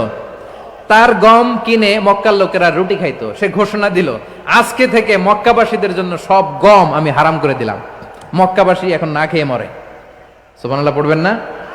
মক্কাবাসী বিশ্বনবীর কাছে আসলেন, এসে বললেন, মুহাম্মদ, আমরা তো তোমার ভাই, তোমার চাচা, তোমার ভাতিজা, তোমার আত্মীয়, তুমি সুমামারে বলো সে যেন আবার গমের সাপ্লাই মক্কার জন্য অনুমতি দিয়ে দেয়। বিশ্বনবীর অনুমতি ক্রমে সুমামা আবার মক্কাতে গম পাঠাতে শুরু করলো। পড়েন সুবহানাল্লাহ। ইহসান, ইহসান দিয়ে আপনি যেটা জয় করতে পারবেন, you can win the heart of your enemies. ইহসান দিয়ে আপনি আপনার শত্রুর হৃদয়কে জয় করতে পারবেন। আওয়াজ করে বলেন ঠিক কি না? এজন্য আল্লাহ বললেন, ওয়া আনফিকু ফি সাবিলিল্লাহি ওয়া লা তুলকু বিআইদিকুম ইলাত তাহলুকা ওয়া আহসিনু ইন্নাল্লাহা ইউহিব্বুল মুহসিনিন। তোমরা আল্লাহর রাস্তায় দান করবে আর নিজেরা নিজেদেরকে ধ্বংসের হাতে ঠেলে দিও না। তোমরা একে অপরের প্রতি ইহসান করবে, কারণ ইহসানকারীদেরকে আল্লাহ বড্ড ভালোবাসেন। সুবহানাল্লাহ পড়েন। আবার সূরা রহমানে আল্লাহ বললেন, হাল জাযাউল ইহসানি ইল্লাল ইহসান ফাবিআইয়ি আলা, সবাই পড়েন, ফাবিআইয়ি আলাই রাব্বিকুমা তুকাযযিবান। ইহসানের প্রতিদান হিসেবে ইহসানি হয়। বিশ্বনবী সুমামার প্রতি যেমন ইহসান করেছেন, সুমামাও ঠিক তেমন ইহসান ফিরিয়ে দিয়েছে। ঠিক কিনা বলেন? তাহলে এক নম্বরে হচ্ছে আদ, ন্যায় বিচার। দুই নম্বরে সবাই বলেন ইহসান, সদাচরণ। ইহসান দুই ধরনের প্রিয় ভাইরা, ইহসান ফিল ইবাদা, ইহসান ফিল মুআমালা। ইহসান ফিল ইবাদা হচ্ছে একাগ্র অনুভবে ইবাদতে ডুব দেওয়া, এর নাম ইবাদতের ইহসান। সুবহানাল্লাহ পড়েন। বিশ্বনবী বলেন ইহসান মানে কি জানো নাকি? হাদিসে জিবরিলে সাইয়েদনা জিবরিল আলাইহিস সালাম বিশ্বনবীকে বললেন, আখবিরনি আনিল ইহসান। নবী আমাদেরকে বলেন ইহসান মানে কি? বিশ্বনবী বললেন, আনতা আবুদাল্লাহ কাআন্নাকা তারাহু ফাইন লাম তাকুন তারাহু ফাইন্নাহু ইয়ারাক। ইহসান মানে হলো এমন ভাবে তুমি আল্লাহর সামনে নিজেকে উজাড় করে ইবাদত করবে, তুমি ভাববে তুমি আল্লাহকে দেখতে পাচ্ছ। আর এটা যদি ভাবা তোমার জন্য কঠিন হয়ে যায়, অন্তত এতটুকু তুমি ভাববা যে আল্লাহ তোমাকে দেখতে পাচ্ছেন। ঠিক কিনা বলেন? ও আমার বীর চট্টলার ভাইয়েরা, কেউ যেটা দেখে না সেটা দেখে কে? এই বিশ্বাস হৃদয়ের মধ্যে আছে? নামাজে যখন দাঁড়ান এই ফিলিংসটা আনা যাবে? হ্যাঁ, এশার সালাত তো এখনো হয় নাই না? আলোচনা শেষে এশার সালাত এখানে অনুষ্ঠিত হবে, তাই না? আচ্ছা বলুন তো, আমরা এশার সালাত পর্যন্ত বেঁচে থাকবো এই গ্যারান্টি আছে কার কার? হাত তোলেন। কয়েকজন হাত তুলছে পেছনে, না বুঝে তুলে ফেলছে। এশা পর্যন্ত যে আমরা হায়াত পাবো কোনো গ্যারান্টি আছে? সবাই আওয়াজ করে বলেন, গ্যারান্টি আছে? গ্যারান্টি নাই। এই জন্য বিষ্ণু ইসলাম বলেছে, এমন ভাবে নামাজে দাঁড়াও, ইবাদত করো, মনে করো হতে পারে এটাই আমার জীবনের শেষ নামাজ। পারফর্ম দ্য সালাহ as if this is your last and final prayer. এমন ভাবে সালাতে দাঁড়াও, ভাবো হতে পারে এটাই তোমার জীবনের শেষ নামাজ। এমন ভাবে নামাজে দাঁড়াও, ভাবো এটাই শেষ নামাজ। তাহলে নামাজে একাগ্রতা বাড়ায় দিবে কে? ফলে ইবাদতের ইহসান আমাদের অর্জিত হবে। আর মুআমালাতে ইহসান হলো, বিশ্বনবী বলেন, ইন্নাল্লাহা তাবারাকা ওয়া তাআলা কাতাবাল ইহসানা আলা কুল্লি শাই, ফাইযা কাতালতুম ফাআহসিনুল কিতলা ওয়া ইযা যাবাহতুম ফাআহসিনুদ যাবহা ওয়ালিয়ুহিদ্দা আহাদুকুম শাফরাতাহু ওয়ালিয়ুরিহ যাবিহাতাহু। ইহসান দুই ধরনের, আওয়াজ করে বলতে হবে। কয় ধরনের? সবাই বলুন আওয়াজ করে, কয় ধরনের? একটা হচ্ছে ইহসান ফিল ইবাদা, ইবাদতে ইহসান। ইবাদতে ইহসান কি? একাগ্র অনুভব দিয়ে ইবাদত করা, মন প্রাণ দিয়ে ইবাদত করা। আর মুআমালাতে ইহসান কি? সব কাজে, দৈনন্দিন কাজে, কর্মে, সামাজিক অ্যাক্টিভিটিতে কোমলতা প্রদর্শন করা, অনুগ্রহের সাথে সবকিছু করা। আল্লাহ তাআলা ইন্নাল্লাহা তাবারাকা ওয়া তাআলা কাতাবাল ইহসানা আলা কুল্লি শাই, তিনি সব কিছুর ব্যাপারে ইহসানকে আবশ্যক করেছেন। সবকিছুতে মুমিনের সব কাজে ইহসানের পরশ থাকবে। ওয়া ইযা কাতালতুম ফাহসিনুল কিতলা, বিষ্ণুই বলেন তুমি যখন কাউকে হত্যা করো ইহসানের সাথে করো। সুবহানাল্লাহ পড়বেন না? যখন হত্যা করো তখনও ইহসানের সাথে। আচ্ছা হত্যা করবো আবার ইহসান আসবে করতে করে, তো মেরেই ফেলবো আমি। আল্লাহ, ও ভাই একজন খুন করেছে, খুনি, রাষ্ট্রীয় আইনে তার শাস্তি হয়েছে ডেথ পেনাল্টি, মৃত্যুদণ্ড। এখন মৃত্যুদণ্ড দেখে আপনি যেমনি মন চায় তেমনি মারবেন লোকটারে? ওর নাক কেটে ফেলতে পারবেন? ওর কান কাটতে পারবেন? ওর চোখ উপড়ে ফেলতে পারবেন আপনি? যেমন মন চায় তার অঙ্গহানি করা যাবে না। ইহসানের সাথে তাকে হত্যা করো। সুবহানাল্লাহ, this is Islam, this is the true essence of Islam. ওয়া ইযা যাবাহতুম ফাহসিনুয যাবহা, যখন জবাই করবে তখনও ইহসানের সাথে জবাই করো। করব জবাই, ওইখানেও নাকি ইহসান। আচ্ছা কুরবানির দিন আমরা পশুগুলোরে কি করি বলেন সবাই আওয়াজ করে? জবাই। জবাই মানে তো এটার মেরেই ফেলতেছি, একটু পরে তো টুকরো টুকরো করে গোশতগুলো খাবো, এটা তো খাবো, এটা তো মেরেই ফেলবে। বিষ্ণু বলে না, জবাইয়ের মধ্যেও মুমিনের জবের ভেতরেও ইহসানের পরশ থাকা চাই। যখন জবাই করবে প্রাণীটাকে হাত পা টাইট করে বেঁধে নাও, ছুরিটাকে শার্পেন করে নাও, ধারালো করে নাও, যাতে অল্প সময়ে জবাইটা হয়ে যায়, প্রাণীটা যাতে কম কষ্ট পায়। সুবহানাল্লাহ পড়ে। দিস ইজ কল্ড ইহসান। ইহসান আল্লাহ তাআলা যেমনি আদলের আদেশ করেছেন, ন্যায় বিচার, জাস্টিস এনশিওর করতে বলেছেন, সমাজে ইহসানের ব্যবহার, ইহসানের অনুশীলন তিনি করতে বলেছেন। এজন্য মুমিনের প্রতিটি কাজে, আমার চট্টগ্রামের ভাইয়েরা আমার দিকে তাকান, খেয়াল করে শুনুন, মুমিন জীবনের প্রতিটি কাজে ইহসানের পরশ থাকা চাই। আমরা যেন আমাদের পরিবারের প্রতি ইহসান করি, আমরা যেন আমাদের কর্মচারীদের প্রতি ইহসান করি, আমরা যেন আমাদের কলিগদের প্রতি ইহসান করি, আমরা যেন আমাদের ভাইদের প্রতি ইহসান করি। মুমিন জীবনের প্রতি কাজে ইহসানের পরশ থাকার দরকার আছে না নাই? কথা বুঝতে পেরেছেন? তাহলে আল্লাহ তাআলার তিনটা আদেশ ছিল, কয়টা গেল? ভুলে গেছে, ভুলে গেছে চট্টগ্রাম। তিনটা আদেশের মধ্যে কয়টা বললাম? প্রথমে কি ছিল? আদল। 2 নম্বরে, 3 নম্বরে রব্বুল আলামিন বললেন ওয়া ইতাইদিল কুরবা, নিকটাত্মীয়দেরকে দান করো।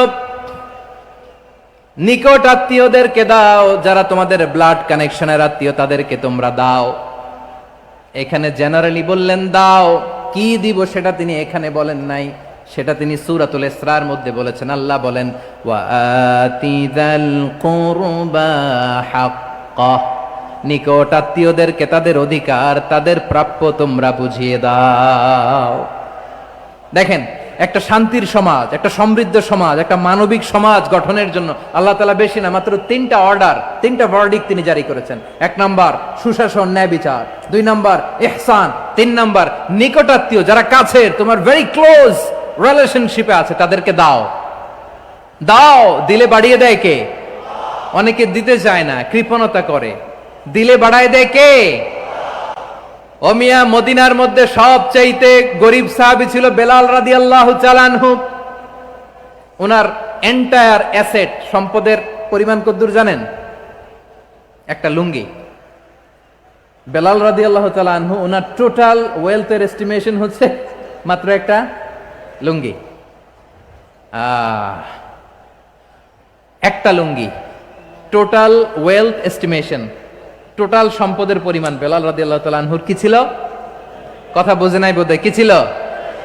ওই বেলাল রাদিয়াল্লাহু তাআলা আনহুকে বিষ্ণু ইসলাম বলেছেন, আনফিক ইয়া বেলাল, ও বেলাল তুমিও দাও। ওয়ালা তাখশা মিন যিল আরশি ইখলালা, আরশের অধিপতির তো কোনো ঘাটতি নাই, তুমি দিলে ওই আল্লাহ তোমারে বাড়ায় দিবে। এজন্য আমার প্রিয় ভাইয়েরা, দিলে কমে না, দিলে বাড়ে। অনেকে ধরে রাখে, নতুন কিছু নিতে পারে না, হাত দিয়ে যেটা ধরে রেখেছেন এটা দিয়ে দেন, বড় একটা ধরার সুযোগ পাবেন। জোরে বলেন ঠিক কিনা? ধরেন 5 কেজি ওজনের একটা ধরে রাখছেন, এখন 10, এটা না ছাড়লে 10 কেজি ধরতে পারবেন আপনি? আচ্ছা, 10 কেজির জিনিস একটা আছে হাতে, ওইটা যদি ছেড়ে দেন তাইলেই না 15 কেজি ধরতে পারবেন। কথা বলেন ঠিক কিনা? তাহলে দিলে বাড়িয়ে দেয় কে? রব্বুল আলামিন বললেন 3 নাম্বার আদেশ হলো তোমাদের প্রতি সমাজটারে কেমন করে মানবিক সমাজ, সুন্দর সমাজ গড়বা। 3 নাম্বার আদেশ হলো ওয়া আতিদাল কুরবা হাক্কা, নিকটাত্মীয়দেরকে তাদের প্রাপ্য বুঝিয়ে দাও। এই নিকটাত্মীয়দেরকে তাদের অধিকার বুঝিয়ে দেওয়া, প্রাপ্য বুঝিয়ে দেওয়াতে আমাদের গাফলতি আছে না নাই? চট্টগ্রামে নাই? মাশাআল্লাহ আছে, আছে। অনেকে দেখবেন অনেক আল্লাহওয়ালা, তাহাজ্জুদ গুজার, সেজদা দিতে দিতে কপালে কালো দাগ ফেলে দিছে, সে তার বোনের হকটা আদায় করে নাই। আছে না নাই? হ্যাঁ, এখানেও আছে। সর্বনাশ। অনেক বড় হাজী সাহেব, বিশাল লম্বা দাড়ি, ছেলেরে সব দিয়ে দিছে, মেয়েরে কিছু দেয় নাই, মেয়ের হক আদায় করে নাই। আছে না নাই? এই হাজী সাহেবেরা, এই আল্লাহওয়ালারা কিয়ামতের ময়দানে আটকে যাবে। আপনি অন্যের অধিকার নষ্ট করেছেন, তাদের রাইটস কে ভায়োলেট করেছেন। এজন্য আল্লাহ তাআলা বলেন, কারো অধিকার যদি কেউ নষ্ট করে, ওই সমাজটা মানবিক সমাজ কঠিনকালেও হতে পারে না। এজন্য 3 নম্বর আল্লাহ বললেন ওয়া ইতা ইদিল কুরবা, নিকটাত্মীয়দেরকে দাও। কি দিবা? তাদের অধিকার দিয়ে দাও। বোনের অধিকার বুঝিয়ে দাও, মেয়ের অধিকার বুঝিয়ে দাও, ফুফুর অধিকার বুঝিয়ে দাও। দেখবেন অনেক মায়েরা ছেলের পাতে মুরগির রান দেয়, মেয়ের পাতে দেয় মুরগির ঠ্যাং। এরকম আছে না নাই? ছেলেরা কি দেয়? মুরগির। মেয়ের পাতে কি দেয়?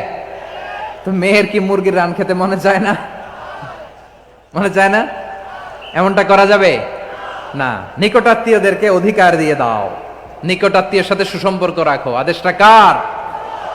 এজন্য প্রিয় ভাইয়েরা, জীবনে যদি বারাকা অর্জন করতে চান, নিকটাত্মীয়দের সাথে সুসম্পর্ক রাখতে হবে, তাদের জন্য উপহার পাঠাতে হবে। বিশ্বনবী বলেন লা ইয়াদখুলুল জান্নাতা কাতে, যে ব্যক্তি আত্মীয়তার সম্পর্ককে ছিন্ন করে দেয়, সে কশিনকালেও আল্লাহর জান্নাতে ঢুকবে না।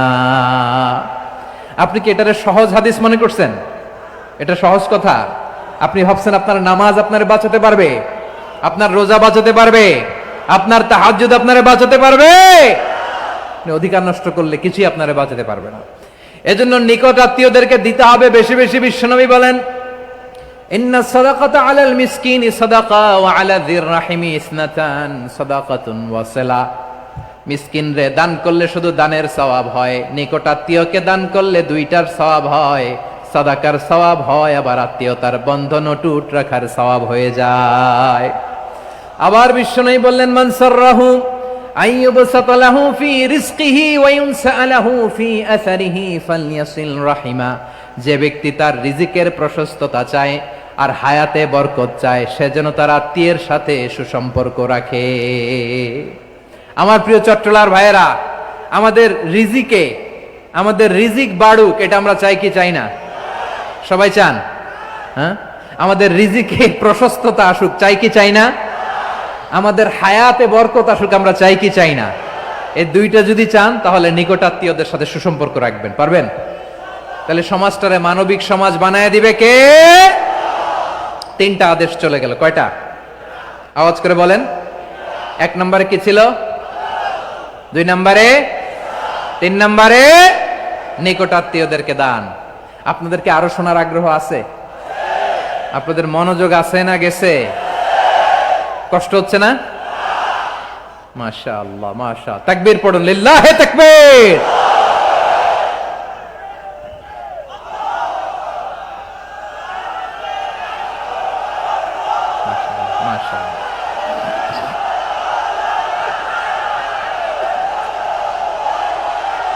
আমার প্রিয় ভাইয়েরা, আল্লাহ তাআলা তিনটা জিনিসের যেমনি আদেশ করেছেন, অনুরূপভাবে তিনটা বিষয় তিনি বারণ করেছেন, নিষেধ করেছেন। ওগুলোর কাছেও যাওয়া যাবে। শুনবেন।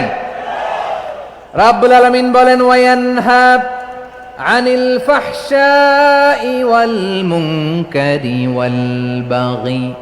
আমি যেমনি তিনটি বিষয়ে আদেশ করলাম, অনুরূপভাবে তিনটি বিষয়ে বারণ করলাম, নিষেধ করলাম। আমার 1 নাম্বার নিষেধাজ্ঞা হলো অশ্লীলতার প্রতি। ফাহশা, ওয়ায়ানহা আনিল ফাহশা, আল্লাহ তাআলা অশ্লীলতাকে নিষেধ করেছেন। কোন জিনিসকে? সবাই বলুন, কোন জিনিসকে? যত ধরনের, যত টাইপের, যত ক্যাটাগরির অশ্লীলতা হতে পারে, সব অশ্লীলতাকে হারাম করেছেন কে? ফাহশা মানে কি? কথায়, কাজে, আচরণে, কমেন্ট, ফেসবুকের কমেন্টসে যত ধরনের নোংরামো আছে, যত ধরনের অশ্লীলতা আছে, এটাকে আরবিতে বলে ফাহশা। এটাকে কি বলে? রাব্বুল আলামিন বলেন, কুল ইন্নামা হারামা রাব্বিয়াল ফাওয়াহিশা মা যাহারা মিনহা ওয়া মা বাতান। ও নবী, আপনি বলে দেন, আমার রব প্রকাশ্য, অপ্রকাশ্য, স্পষ্ট কিংবা অস্পষ্ট, দৃশ্যমান কিংবা অদৃশ্যমান সব অশ্লীলতাকে হারাম করেছেন। সব ধরনের অশ্লীলতা হারাম, সব ধরনের। আল্লাহ তাআলা আমাদেরকে অশ্লীলতা থেকে বাঁচান, অশ্লীলতা থেকে তিনি আমাদেরকে হেফাজত করুক। পড়েন আমিন। এবার বলেন, আমাদের সমাজে অশ্লীলতা আছে না নাই? চট্টগ্রামে নাই? আমি কই নাই, ওনারা বলে আছে। দেখছেন, আমি সামহাও বাঁচায় দেওয়ার ট্রাই করতেছি, ওনারা বলে আছে। অশ্লীলতা নানা ভাবে, নানা নামে, নানা মোড়কে আমাদের সমাজে আছে না নাই? সংস্কৃতির নামে, ফ্যাশনের নামে, বিনোদনের নামে, উপন্যাসের নামে, কনসার্টের নামে অশ্লীলতা আছে না নাই? আপনি দেখেছেন কনসার্টগুলোর অবস্থা? এই যে আতিফ আসলাম যে আসছে আমাদের দেশে, তারপর কে কে আসছে, আমাদের তরুণ তরুণীরা, আমাদের যুবক যুবতীরা, আমাদের জেনজিরা, কি অবস্থা ওইখানে? হ্যাঁ, কি অবস্থা? কে বাঁচাবে ওদের? কে রক্ষা করবে ওদের ইমানের, ওদের চরিত্রের হেফাজতের গ্যারান্টি কে দিবে? কনসার্টের নামে অশ্লীলতা আছে না নাই? ছেলে মেয়ে একে অপরকে জড়ায় ধরতেছে, একে অপরকে চুমো খাচ্ছে, প্রকাশ্যে, দিবালোকে, গণমানুষের সামনে।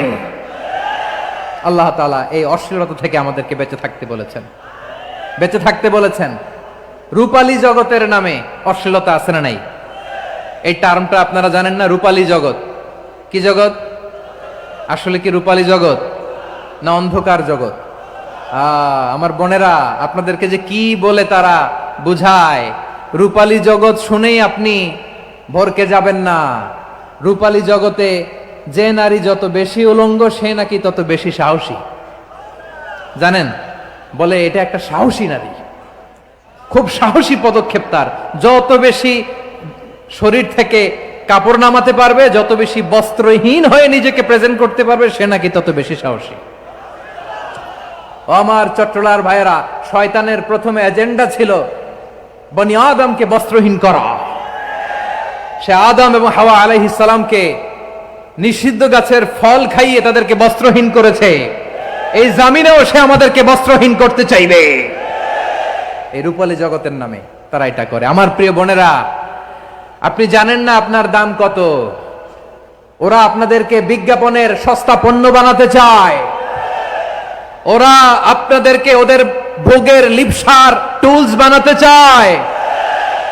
ওরা আপনাদেরকে দিয়ে ওদের খায়েশ পূরণ করতে চায়। এটা আপনাদের জন্য মোটেও ডিগনিটি নয়, এটা আপনাদের জন্য সম্মান নয়। আপনার সম্মান শালীনতায়, আপনার সম্মান হেজাবে, আপনার সম্মান ভদ্রতায়, আপনার সম্মান আপনার ডিসেন্ট পোশাকে। পোশাক বলে দেয় এই নারীটা ভদ্র না অভদ্র। পোশাক বলে দেয় এই মেয়েটা কোন ঘরের মেয়ে। আওয়াজ করে বলেন ঠিক কিনা? আপনি জানেন না আপনার এই সস্তা পণ্য বানায়, ভোগের পণ্য, বিলবোর্ডে আপনাকে উলঙ্গ করে উপস্থাপন করে। এই অশ্লীলতার সাথে ইসলামের কোনো সম্পর্ক। এজন্য আল্লাহ বলেন, আমি অশ্লীলতাকে হারাম করেছি। অশ্লীলতাকে হারাম করার প্রথম কারণ হলো এর মাধ্যমে মানবতাকে অপমানিত করা হয়। কারণ মানুষের সম্মান মানুষের পোশাকে। মানুষ যখন পোশাকহীন হয়ে যায়, বস্ত্রহীন হয়ে যায়, তার সম্মান কমে যায়, ঠিক কিনা?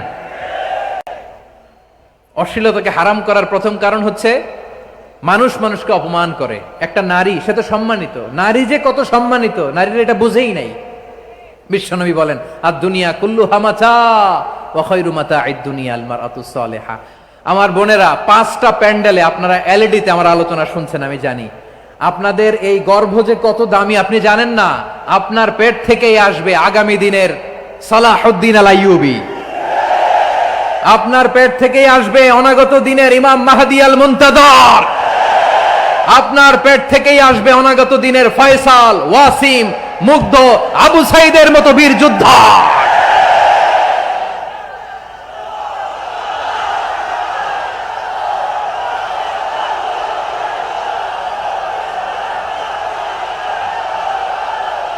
আমার প্রিয় বোনেরা, আমার প্রিয় বোনেরা, বিশ্বনবীর কথার ওজন খেয়াল করেন। আর দুনিয়া কুল্লুহা মাতা ওয়া খায়রু মাতা'আদ দুনিয়া আল মারআতুস সালিহা। দুনিয়ার সবকিছুই অ্যাসেট, এর মধ্যে সবচেয়ে দামি অ্যাসেট নেককার নারী। আপনার গর্ভ যে কত দামি আপনি জানেন না। নিজের সময়টাকে কাজে লাগান, কোরআন পড়েন, সুন্নাহ পড়েন। আপনার অনেক দায়িত্ব ঘরে। You are the MD of your family. একটা family it's a very big institution. পরিবার একটা অনেক বড় প্রতিষ্ঠান। And you are the MD of your institution. আপনি এই পরিবারের MD, managing director of your family. এখানে আপনার কত দায়িত্ব। আপনি ছেলে মেয়েদেরকে তারবিয়া করবেন। আপনি আপনার স্বামীর জন্য ঘরটারে জান্নাতের নীর বানাবেন। আপনার জন্য জান্নাতের ডুপ্লেক্স বাড়ি ওইখানে তৈরি করে রাখবে কে? আপনি যে কত দামি আপনি জানেন না। নারীদেরকে আল্লাহ বানিয়েছেন উচ্চতর করে, নিম্নতর নয়। নারীদেরকে ছোট্ট জিনিস দিলে এটারে বড় করে দেয়। নারীদেরকে ভ্রূণ দিলে, শুক্রাণু দিলে নারী এটারে বাচ্চা হিসেবে উপহার দেয়, ঠিক কিনা? বিয়ের মাধ্যমে স্বামী যখন তার শুক্রাণু তার স্ত্রীকে উপহার দেয়, স্ত্রী রিটার্নে কি উপহার দেয়? ফুল ফর্ম বেবি, মানব সন্তান। দেখছেন, আপনি দিলেন একটুকুনি, দিছে বিশাল। আপনি যদি নারীকে বাজার এনে দেন, নারী এটাকে সুস্বাদু খাবারে রূপান্তর করে দেয়। আপনি তাকে একটা মুচকি হাসি দিয়ে দেন, সে তার কলিজা দিয়ে দেয়। কিন্তু যদি আপনি তার মনে কষ্ট দেন, সে আপনার জীবনকে জাহান্নাম বানায়া দেয়।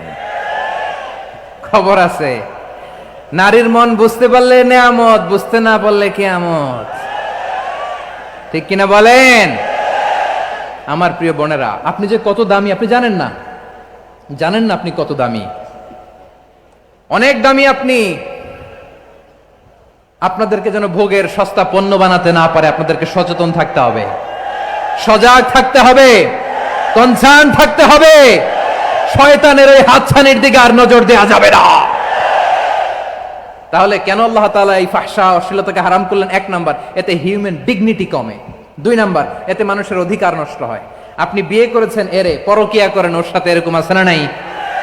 স্ত্রীর অধিকার নষ্ট করেছেন। আপনি বিবাহ সম্পর্কে আবদ্ধ হয়েছেন তার সাথে, আপনি পরকিয়া করেন ওই ছেলের সাথে, আপনি আপনার হাজবেন্ডের সাথে বিট্রে করেছেন। এজন্য আল্লাহ অশ্লীলতাকে হারাম করেছেন। অশ্লীলতাকে হারাম করার আরেকটা কারণ হচ্ছে আল্লাহ তাআলা এই হিউম্যান জেনারেশনকে এটাকে প্রিজার্ভ করতে চায়। হিফজুন নাসল, এটা মাকাসিদুশ শরিয়ার অনেক গুরুত্বপূর্ণ একটা মাকাসিদ। অনেক গুরুত্বপূর্ণ আপনার নসল, আপনার জেনারেশনকে সংরক্ষণ করা। এই যে আসতেছে ফেব্রুয়ারি, কত ফেব্রুয়ারি জানো? এটা কি বিশ্ব ভালোবাসা দিবস? হ্যাঁ, কি দিবস? এই বিশ্ব ভালোবাসা দিবসের সাথে মুসলমানদের কোনো সম্পর্ক নাই। আমার প্রিয় ভাইরা, এই যে আপনি অবৈধ সম্পর্কে জড়ালেন, কেন আল্লাহ অশ্লীলতাকে হারাম করেছে দেখেন। বলতেছিলাম যে এটা আপনার নাসল, আপনার জেনারেশন, আপনার লিনিয়েজ, আপনার বংশকে প্রিজার্ভ করা। কে কার বাবা, কে কার মা, বাবা মা জানা, প্রজন্মকে প্রিজার্ভ করা, এটা ইসলাম ওয়াজিব করে দিয়েছে। এই যে অবৈধ সম্পর্কের কারণে, বিশ্ব বেহায়া দিবসের কারণে, এগুলোর আউটকাম, আউটপুট হিসেবে মাঝে মাঝে ঢাকা মেডিকেলের ডাস্টবিনে নবজাতকের বাচ্চার কান্নার আওয়াজ শুনতে পাওয়া যায়। চট্টগ্রাম মেডিকেলের ডাস্টবিনে নবজাতকের কান্না শুনতে পাওয়া যায়। বীর চট্টলার মুসলমানেরা বুঝতে পারলে আওয়াজ করে বলেন। এই যে চট্টগ্রাম মেডিকেলে যে নবজাতকটা পাওয়া গেল, ওর বাবাকে আমাকে বলেন, ওর বাবাকে, ওর মাকে, ও কোন ফ্যামিলির সন্তান কেউ জানে? আপনি হিউম্যান ডিগনিটিকে অপমান করেছেন না? আপনি তার ভবিষ্যৎকে অন্ধকার করেছেন না? আপনি তার লিনিয়েজকে প্রশ্নবিদ্ধ করে দিয়েছেন না? এই জন্য আল্লাহ তাআলা অশ্লীলতাকে আমাদের জন্য হারাম করে দিয়েছেন। পড়েন সুবহানাল্লাহ। এই জন্য রব্বুল আলামিন বলেন, কুল ইন্নামা حرم ربي الفواحش ما ظهر منها وما بطن। প্রকাশ্য অপ্রকাশ্য সব অশ্লীলতাকে হারাম ঘোষণা করে দিয়েছে কে? আবার দুনিয়ার বুকে যারা অশ্লীলতার প্রসার করে তাদের জন্য শাস্তি মজুদ রেখেছে কে? রব্বুল আলামিন বলেন, ইন্নাল্লাযীনা ইউহিব্বুনা আন তাশিআল ফাহিশাতু ফিল্লাযীনা আমানু লাহুম আযাবুন আলীমুন ফিদ দুনিয়া ওয়াল আখিরাতি ওয়াল্লাহু ইয়ালামু ওয়া আনতুম লা তা'লামুন। নিশ্চয়ই যারা বিশ্বাসীদের মাঝে অশ্লীলতার প্রচার প্রসার করতে চায় তাদের জন্য আমি মর্মন্তুদ শাস্তি প্রস্তুত করে রেখেছি, দুনিয়াতেও রেখেছি, আখিরাতেও রেখেছি। ঘোষণাটা কার? যারাই নাটকের নামে, সিনেমার নামে, রূপালী জগতের নামে, মুভির নামে, ওটিটি প্ল্যাটফর্মের নামে আমার সমাজে অশ্লীলতা ছড়াতে চায় তাদের জন্য কঠিন মর্মন্তুদ শাস্তি মজুদ রেখে দিয়েছে কে? ও আমার বোনেরা, এখনো আপনি জাগবেন না? এখনো আপনার চিন্তার দুয়ারে এখনো নাড়া পড়ে নাই? ওরা আপনাকে উলঙ্গ বানাতে চায়, ওরা আপনাকে আইটেম গার্ল বানাতে চায়। এজন্য ইসলাম অশ্লীলতাকে হারাম করেছে। হারাম।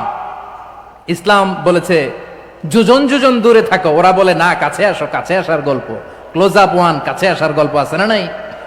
চট্টগ্রামে তো এগুলো নাই মাশাআল্লাহ। হ্যাঁ, এখানেও আছে ক্লোজ আপ ওয়ান, কাছে আসার গল্প। আল্লাহ বলেন ওয়ালা তাকরাবুজ জিনা, কাছেও এসো না, জিনা থেকে যোজন যোজন কিলো দূরে থাকো, ওরা বলে কাছে আসার গল্প। আমার বীর চট্টলার ভাইয়েরা, কাছে আসতে হলে আমরা কোরআনের কাছে আসব, কাছে আসতে হলে নবীর কাছে আসব, কাছে আসার গল্প হবে আমার রবের কাছে আসার গল্প। চিল্লায় বলো ঠিক কিনা?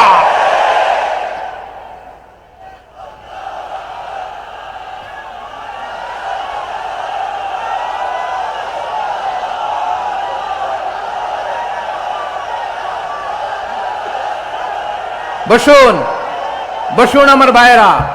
তাহলে অশ্লীলতার সাথে আমাদের কোনো সম্পর্ক? সবাই বলতে পারেননি, আওয়াজ করে বলুন, অশ্লীলতার সাথে আমাদের কোনো সম্পর্ক? আমরা এই সমস্ত ক্লোজ আপ ওয়ান, কাছে আসার গল্পের প্রোগ্রামে যাব? আমরা কোন ধরনের অশ্লীল কন্টেন্ট সোশ্যাল মিডিয়ায়, টিভিতে দেখব? কি যুগ যে আমরা কাটাচ্ছি আপনি কল্পনা করতে পারবেন না। পর্ন ইন্ডাস্ট্রি, নারী পুরুষের বস্ত্রহীন যুগল দৃশ্য, এটাকে দিয়ে ওরা কোটি ডলারের ইন্ডাস্ট্রি বানিয়েছে। পুরো মানব ইতিহাসে এরকম জঘন্য সময় মানব ইতিহাস পার করে নাই। পর্ন এটা ইন্ডাস্ট্রি হয়ে গেছে।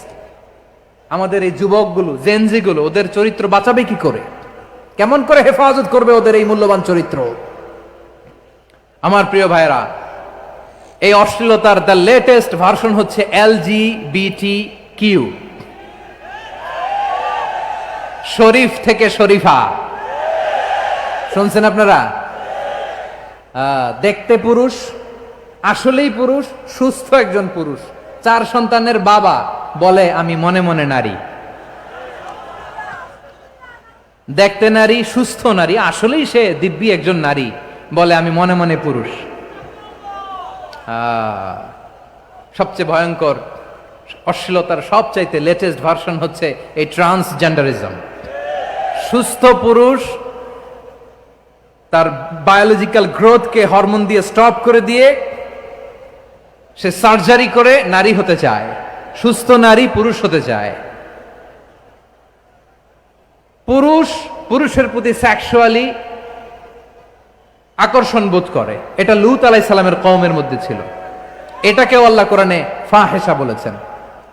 ওয়ালুতান ইয ক্বালা লিকওমিহি আতাতুনাল ফাহিশাতা মা সাবাকাকুম বিহা মিন আহাদিম মিনাল আলামিন।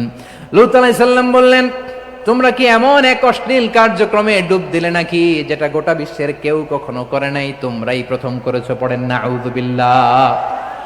এই পশ্চিমের এই রোগ আমার দেশে যেন আসতে না পারে, আমাদের সজাগ থাকতে হবে। প্রিয় ভাইরা, চিল্লায় বলেন ঠিক কিনা? পশ্চিমের অবস্থা ভয়ঙ্কর। পাশ্চাত্যে, আমি যুক্তরাষ্ট্রে ছিলাম অনেকদিন, কয়েক মাস, বিভিন্ন স্টেটে ঘুরেছি। গার্ডিয়ানরা উদ্বিগ্ন, ছেলে মেয়েদেরকে, ছোট্ট ছেলে মেয়ে, ওদেরকে জিজ্ঞেস করে, তুমি how do you feel right now inside yourself, তুমি ভিতরে ভিতরে কেমন ফিল করো, তোমার কি ছেলে ছেলে লাগে না মেয়ে মেয়ে লাগে? আচ্ছা বলেন, এই ছোট্ট বাচ্চাটাও কি এগুলো জেন্ডার অ্যাসাইনমেন্ট বলতে এগুলো কিছু বুঝে? এইভাবে মিসগাইড করা হচ্ছে। কৌতূহল বশত ছোট্ট ছেলে যদি বলে আমার তো মেয়ে মেয়ে লাগে, তখন বলে যে না তুমি মেয়ে, ছেলে না। মা বাবা বাধা দিলে ওকে আলাদা গভর্নমেন্ট হাউসে নিয়ে যায়।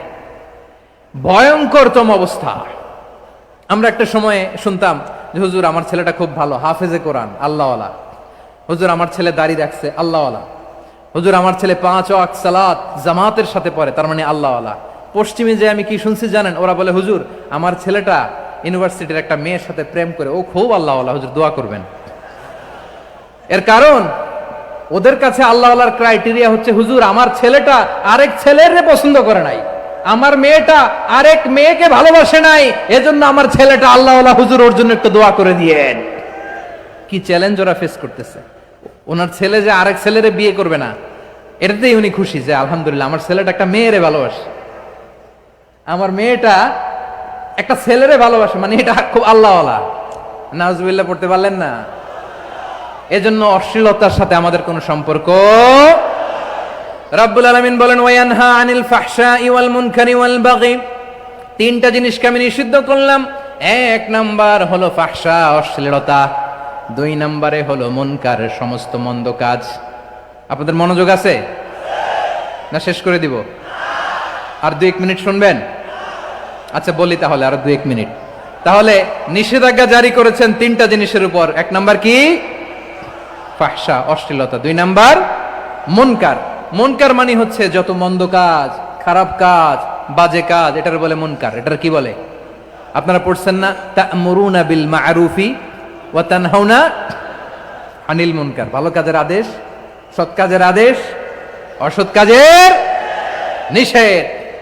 মুনকার, মুনকার হচ্ছে মানুষের স্বাভাবিক বিবেকবোধ যেটাকে খারাপ বলে, ওইটাই মুনকার। পৃথিবীর সব আসমানি গ্রন্থ যেটাকে খারাপ বলেছে, মানুষের স্বাভাবিক বিবেকবোধ যেটাকে খারাপ বলেছে, এগুলো সব মুনকার। যেমন ইফটিজিং, এটা কি ভালো না খারাপ? মজুদদারি, খাদ্যে ভেজাল দেওয়া, ওজনে কম দেওয়া, মাছে ফরমালিন মিশানো, চাঁদাবাজি, টেন্ডারবাজি, দখলবাজি, এগুলো আমাদের স্বাভাবিক বিবেকেই বলে এগুলো খারাপ, এগুলো হচ্ছে মুনকার। আল্লাহ তাআলা এই মুনকার থেকে আমাদেরকে বেঁচে থাকতে বলেন, আর শয়তান এই মুনকারের প্রতি আমাদেরকে উদ্বুদ্ধ করে। আল্লাহ তাআলা বললেন ইয়া আইয়ুহাল্লাযীনা আমানু লা তাত্তাবিউ খুতুওয়াতিশ শাইতান ফাইন ওয়া মান ইয়াত্তাবি' খুতুওয়াতিশ শাইতানি ফাইন্নাহু ইয়া'মুরু বিল ফাহশাই ওয়াল মুনকার। আল্লাহ বললেন আমার গোলামেরা শোনো শোনো, ও আমার বিশ্বাসী বান্দারা, খবরদার, তোমরা কশিনকালেও শয়তানের পদাঙ্ক অনুসরণ করবে না, কারণ শয়তান তোমাদেরকে অশ্লীলতা এবং মন্দ কাজের দিকে উদ্বুদ্ধ করে। আমাদের কাজ হচ্ছে শয়তান আমাদেরকে যেদিকে নিতে চায় আমরা তার উল্টা দিকে যাব, ঠিক কিনা বলে? শয়তান এই মন্দ কাজকে আমাদের কাছে বিউটিফাই করে, চাকচিক্যময় করে আমাদের সামনে উপস্থাপন করে। এজন্য আল্লাহ বলেন মুনকারকে থামাতে হবে, মুনকার প্রতিরোধ করতে হবে। মুনকার প্রতিরোধের দায়িত্ব শুধু আমাদের নাকি? শুধু আপনার খতিব সাহেবের, ইমাম সাহেবের, নাকি মুসলিম উম্মার সবার? আওয়াজ করে বলুন, মুনকার অসৎ কাজ প্রতিরোধের দায়িত্ব কার? রাব্বুল আলামিন বলেন, কুনতুম খায়রা উম্মাতিন উখরিজাত লিন-নাসি তা'মুরুনা বিল মা'রুফি ওয়া তানহাউনা আনিল মুনকার। তোমাদেরকে শ্রেষ্ঠ জাতি করে জমিনের মধ্যে আবির্ভূত করা হয়েছে, যাতে করে তোমরা জমিনের ভেতরে সৎ কাজের আদেশ করতে পারো আর অসৎ কাজের নিষেধ করতে পারো। উম্মাহ কুনতুম খায়রা, তাহলে গোটা উম্মার দায়িত্ব, এটা বুঝতে পারছেন তো? আচ্ছা, আরো নিচে আসেন। এরপরে আল্লাহ বললেন, শুধু উম্মাহ না, এই জমিনের রাজত্ব আমি যাদের হাতে দেই, এই জমিনের মালিক আমি যাদেরকে বানিয়ে দেই, যাদেরকে আমি সরকারের দায়িত্ব দেই, তাদেরকেও মুনকার প্রতিরোধের দায়িত্ব দিয়েছে কে? আল্লাহ বলেন, যারা ক্ষমতার মসনদে বসেছে তাদেরকে 4 দফা কর্মসূচি আমি আল্লাহ দিলাম। আওয়াজ করে বলেন, কয় দফা? আল্লাহ বলেন, আল্লাযীনা ইম্মাক্কান্নাহুম ফিল আরদি আকামুস সালাতা ওয়া আতাউয যাকাতা ওয়া আমারু বিল মা'রুফি ওয়া নাহাউ আনিল মুনকার ওয়ালিল্লাহি আকিবাতুল উমুর। যারা এই জমিনের উত্তরাধিকার হয়েছে তারা 4 দফা কর্মসূচি নিয়ে সামনে আগাবা। সালাত কায়েম করবা, যাকাত আদায় করবা, সৎ কাজের আদেশ দিবা, অসৎ কাজ থেকে মুনকার প্রতিরোধ করবা। আদেশটা কার? আমার প্রিয় চট্টলার ভাইরা, পুরো উম্মার দায়িত্ব মুনকার প্রতিরোধ করা, সরকার প্রধানের দায়িত্ব মুনকার প্রতিরোধ করা। এরপর আল্লাহ বলেন, প্রতিটা ফ্যামিলির যিনি প্রধান, সিইও, বাবা, প্রত্যেক বাবারও দায়িত্ব এই মুনকার প্রতিরোধ করা। আওয়াজ করে বলেন ঠিক কিনা? যেমনটি সাইয়েদনা লুকমান আলাইহিস সালাম ওনার কলিজার টুকরা সন্তানকে আদেশ করেছেন, ইয়া বুনাইয়া আকিমিস সালাতা ওয়া'মুর বিল মা'রুফি ওয়ানহা আনিল মুনকার। পড়েন সুবহানাল্লাহ। বাবা ছেলেকে সবক দিচ্ছে। কে সবক দিচ্ছে? কাকে? লুকমান আলাইহিস সালাম ছেলেকে বলতেছে, ওরে আমার কলিজার টুকরা সন্তান, ওরে আমার বাছা, নামাজ কায়েম করবা, সৎ কাজের আদেশ দিবা, আর মুনকার প্রতিরোধ করবা, অসৎ কাজ, সমাজ থেকে খারাপ কাজকে ঝেঁটে বিদায় করে দিবা। তাহলে দেখেন, আমি স্টেপ বাই স্টেপ নামলাম। পুরা উম্মার দায়িত্ব, জমিনের উত্তরাধিকারী আল্লাহ যাদেরকে বানিয়েছেন সরকার, তাদের দায়িত্ব, প্রতিটি ফ্যামিলির প্রধানের দায়িত্ব। এরপরে বিশ্বনবী বলেন, সচেতন প্রতিটি মুসলিমের দায়িত্ব সমাজ থেকে মুনকারকে উৎখাত করা। বিশ্বনবী বলেছেন, মান রাআ মিনকুম মুনকারান ফালিয়ুগাইয়িরহু বিয়াদিহি ফাইন লাম ইয়াস্তাতি ফাবিলিসানিহি ওয়া ইন লাম ইয়াস্তাতি ফাবিকলবিহি ওয়া যালিকা আযআফুল ঈমান। সমাজে যে মুনকার দেখবে, খারাপ কাজ দেখবে, সে যেন হাত দিয়ে সেটাকে থামায়। কি দিয়ে? আপনাদের তো হাত নাই না? হাত আছে, হাত আছে। ওরা যেই হাত দিয়ে অন্যায় করে ওটা প্রতিরোধের জন্য আমাদেরও হাত আছে না নাই? থামাতে হবে, থামাতে হবে।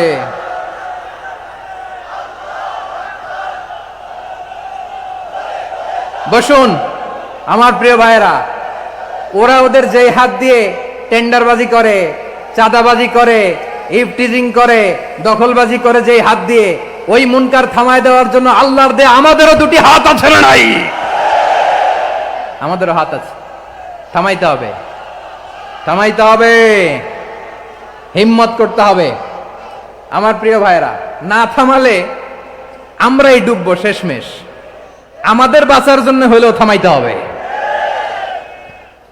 রব্বুল আলামিন বলেন, ওয়াত্তাকু ফিতনাতাল লা তুসিবান্নাল্লাযীনা যালামু মিনকুম খাসসা।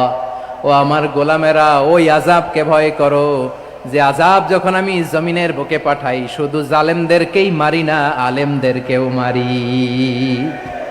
আযাব যখন আসে তখন শুধু জালিমই মরে না, আলেমও মরে। জানেন, মুসা আলাইহিস সালামের পায়ে একবার একটা লাল পোকা কামড় দিয়েছে, লাল পিঁপড়া। লাল পিঁপড়া কামড় দিলে খুব আরাম লাগে না? কি লাগে? হ্যাঁ, জলে না? লাল একটা পিঁপড়া কামড় দিছে, তো উনি রেগে মেগে পাশি দেখে লাল পিঁপড়ার বাসা, পা দিয়ে ডলে মুছে সবগুলো পিঁপড়া মেরে ফেলছে। এই ঘটনাটা আল্লাহ ঘটিয়েছেন এজন্য মুসা আলাইহিস সালাম ছিলেন কালিমুল্লাহ, সরাসরি আল্লাহর সাথে কথা বলতেন।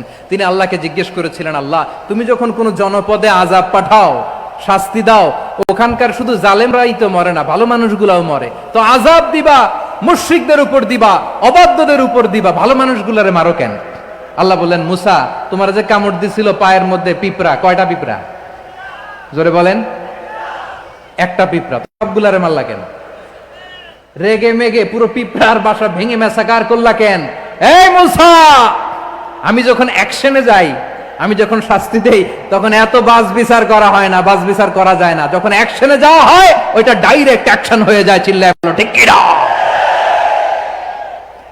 এজন্য আমাদের বাঁচার জন্য হলেও এই পাপ থামাতে হবে, এই শয়তানের অট্টহাসি থামাতে হবে, অন্যায় অপরাধ সমাজ থেকে আমাদের থামাতে হবে। কারণ আযাব আসলে ওরাও মরবে, আমরাও মরব। একটা জাহাজ 2 তলা, আপনি আছেন 2য় তলায়, শুনতেছেন? শুনতেছেন? জাহাজ কয় তলা? আপনি কোন তলায়? 2য় তলায়। নিচের তলার কিছু লোক জাহাজের তলা ছিদ্র করতে আরম্ভ করছে। কি ছিদ্র করতেছে? আচ্ছা, জাহাজের তলা ছিদ্র করলে তলা দিয়ে কি ঢুকে? এখন আপনি যদি বলেন আমার কি, আমি তো 2 তলায়, আমার কি, আমি তো সেফ, আমি ইন দ্য সেফ জোন, আমি তো ভালো আছি, আমি তো ভালো আছি, ওরা ছিদ্র করে ওরা মরবে। আসলে কি শুধু ওরা মরবে, নাকি তলা ফুটো হলে ভিতরে পানি ঢুকলে আপনারও সলিল সমাধি হবে? তলা দিয়ে যখন পানি ঢুকবে, জাহাজ ডুবলে আপনিও মরবেন। এজন্য নিজে মরার আগে ওই পাগলগুলোর নিচতলায় যে থামাতে হবে। চিল্লায় বলেন ঠিক কি না? এজন্য আল্লাহ বললেন, মুনকার প্রতিরোধের দায়িত্ব সমাজের টপ টু বটম সবার। পুরো আম্মার দায়িত্ব, সরকার প্রধানের দায়িত্ব, প্রতিটি ফ্যামিলির প্রধান বাবার দায়িত্ব, বিশ্বনবী বললেন প্রতিটি সচেতন মুসলিমের দায়িত্ব। এজন্য মুনকার প্রতিরোধ করার দরকার আছে না নাই? সমাজে এই যে ইফটিজিং হয়, আপনার বোনের বয়সী একটা মেয়েকে কিছু বকাটে টিটকারি করে, এই বলে সেই বলে, নোংরা কথা বলে, রাস্তায় দেখেও আপনি পাশ দিয়ে না দেখার মতো চলে যান কেন? আপনি দাঁড়ান না কেন? আপনি দাঁড়ালেই তো থেমে যাবে, কারণ সত্যের যে শক্তি তার সামনে মিথ্যা মুখ থুবড়ে পড়ে। আপনার সামনে ও কিছুই না, নাথিং। আপনি দাঁড়ান, ওকে প্রশ্ন করেন যে আমার বোনকে তুমি ডিস্টার্ব করো কেন? আপনাকে দেখে আরো 5 জন দাঁড়াবে, 5 জনকে দেখে আরো 10 জন দাঁড়াবে। আমাদের নীরবতা আর আমাদের নিশ্চুপ থাকাই জালিমদেরকে আরো শক্তিশালী জালিম বানিয়েছে। এজন্য মুনকার প্রতিরোধের দায়িত্ব আমাদের সবার। টেন্ডারবাজি, চাঁদাবাজি, দুর্নীতি, অপরাধ, দখলদারিত্ব, মজুদদারি, এগুলো সব কিছু একসাথে প্রতিরোধ করতে হবে। ঠিক কিনা বলেন? একটা মানবিক সমাজ যদি চাই, প্রতিরোধ করতে হবে। প্রিয় ভাইয়েরা, আল্লাহর শপথ নিয়ে বলি, এই নাসিহাতগুলো সবার জন্য, সব দলের জন্য, সব মতের মানুষের জন্য। আমরা কোনো দলের প্রতি মানুষকে ডাকি না, আমরা ডাকি ইসলামের দিকে। সব দলের, সব মতের, সব মানুষদেরকে আমরা আহ্বান জানাই, আসুন আমরা একটা সুন্দর সমাজ বিনির্মাণ করি। এই যে নতুন বাংলাদেশের এক সুযোগ এসেছে, আর জীবনে হয়তো আসবে না, সামনের 100 বছরে এই সময় আসবে না। আসুন দেশটাকে আমরা সাজাই, আসুন আমরা দুর্নীতি বন্ধ করি, আসুন আমরা চাঁদাবাজি বন্ধ করি, আসুন আমরা দখলদারিত্ব বন্ধ করি, আসুন আমরা এক দল আরেক দলকে নিশ্চিহ্ন করার যে রাজনীতি, এটা বন্ধ করি। সব দলের প্রতি আমার আহ্বান।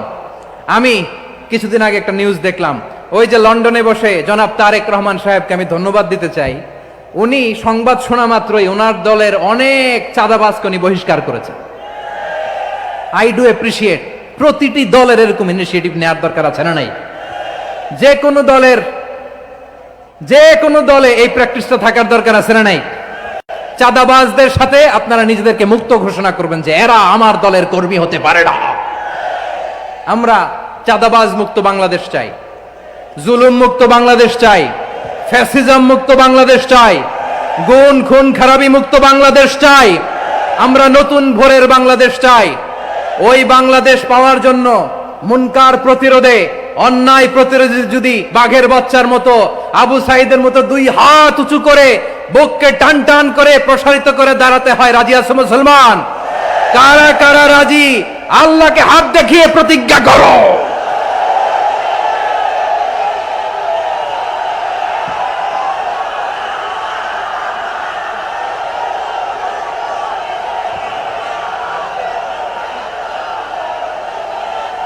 আমার প্রিয় ভাইয়েরা, বসুন বসুন আমার ভাইয়েরা।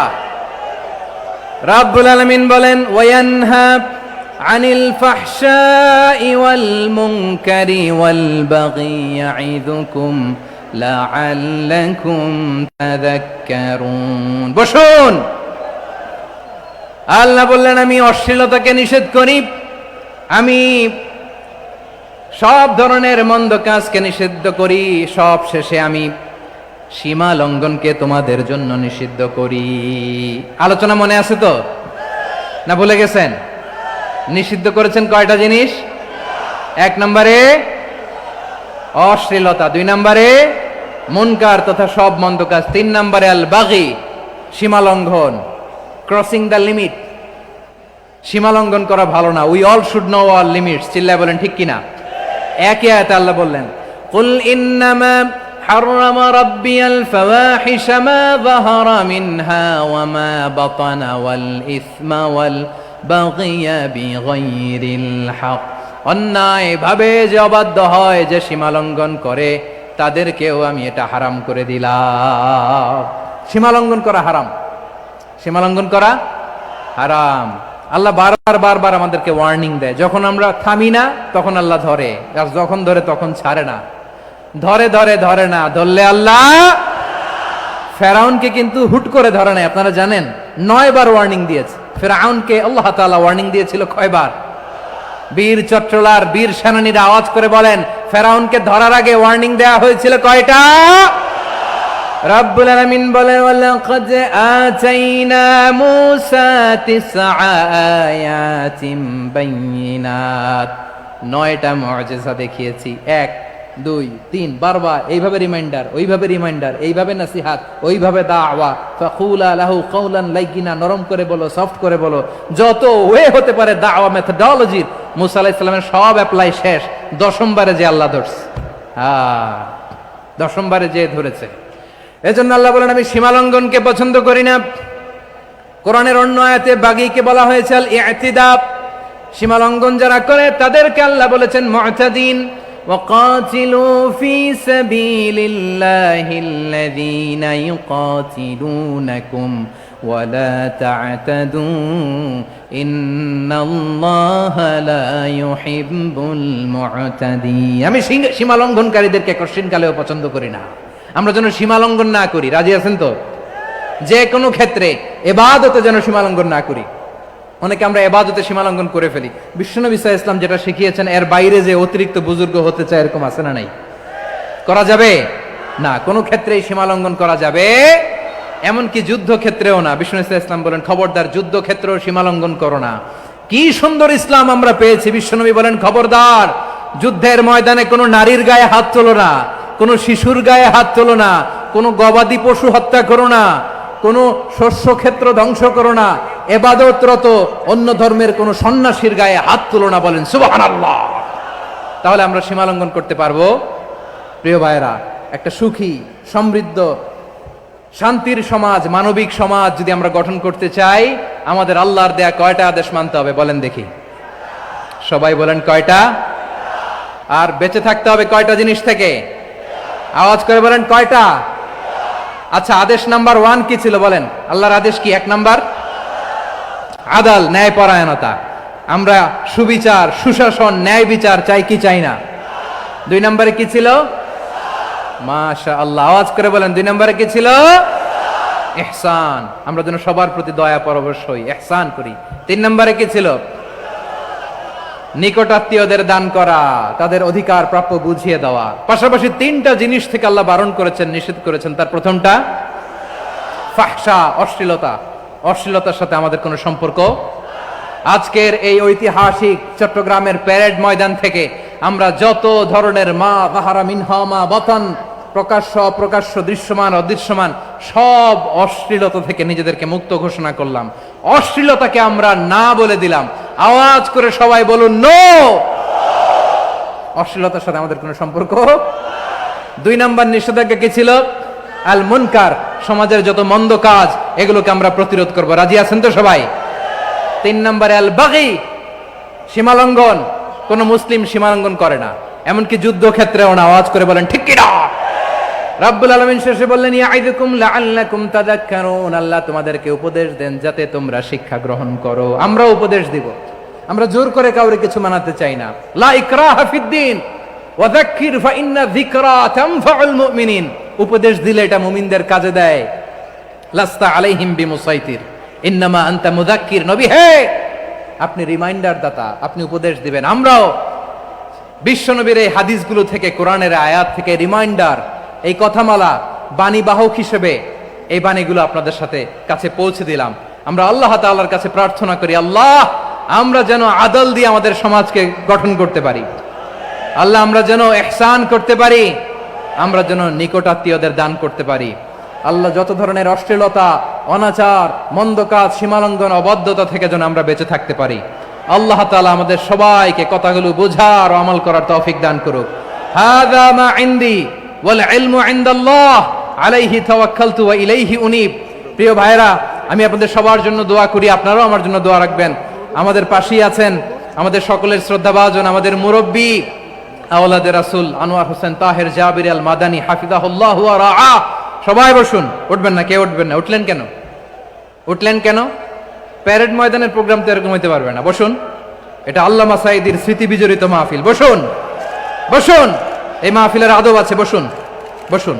সুশৃঙ্খল ভাবে আমরা আখির মোনাজাতে অংশগ্রহণ করব। আওলাদে রাসূল আমাদের পাশে আছেন। হুজুর আমাদের সবাইকে নিয়ে প্রাণ ভরে দোয়া করবেন। আপনাদের সবার কাছে আমি দোয়া চাই, আপনাদের সবার জন্য দোয়া করি। আল্লাহ তাআলা আপনাদের সবাইকে ভালো রাখুন, সুস্থ রাখুন, নিরাপদে রাখুন। সুবহানাকাল্লাহুম্মা ওয়া বিহামদিকা আশহাদু আল্লা ইলাহা ইল্লা আনতা আস্তাগফিরুকা ওয়া আতুবু ইলাইক। আবারও হয়তো দেখা হয়ে যাবে অন্য কোনো তাফসীরুল কোরআনের ময়দানে।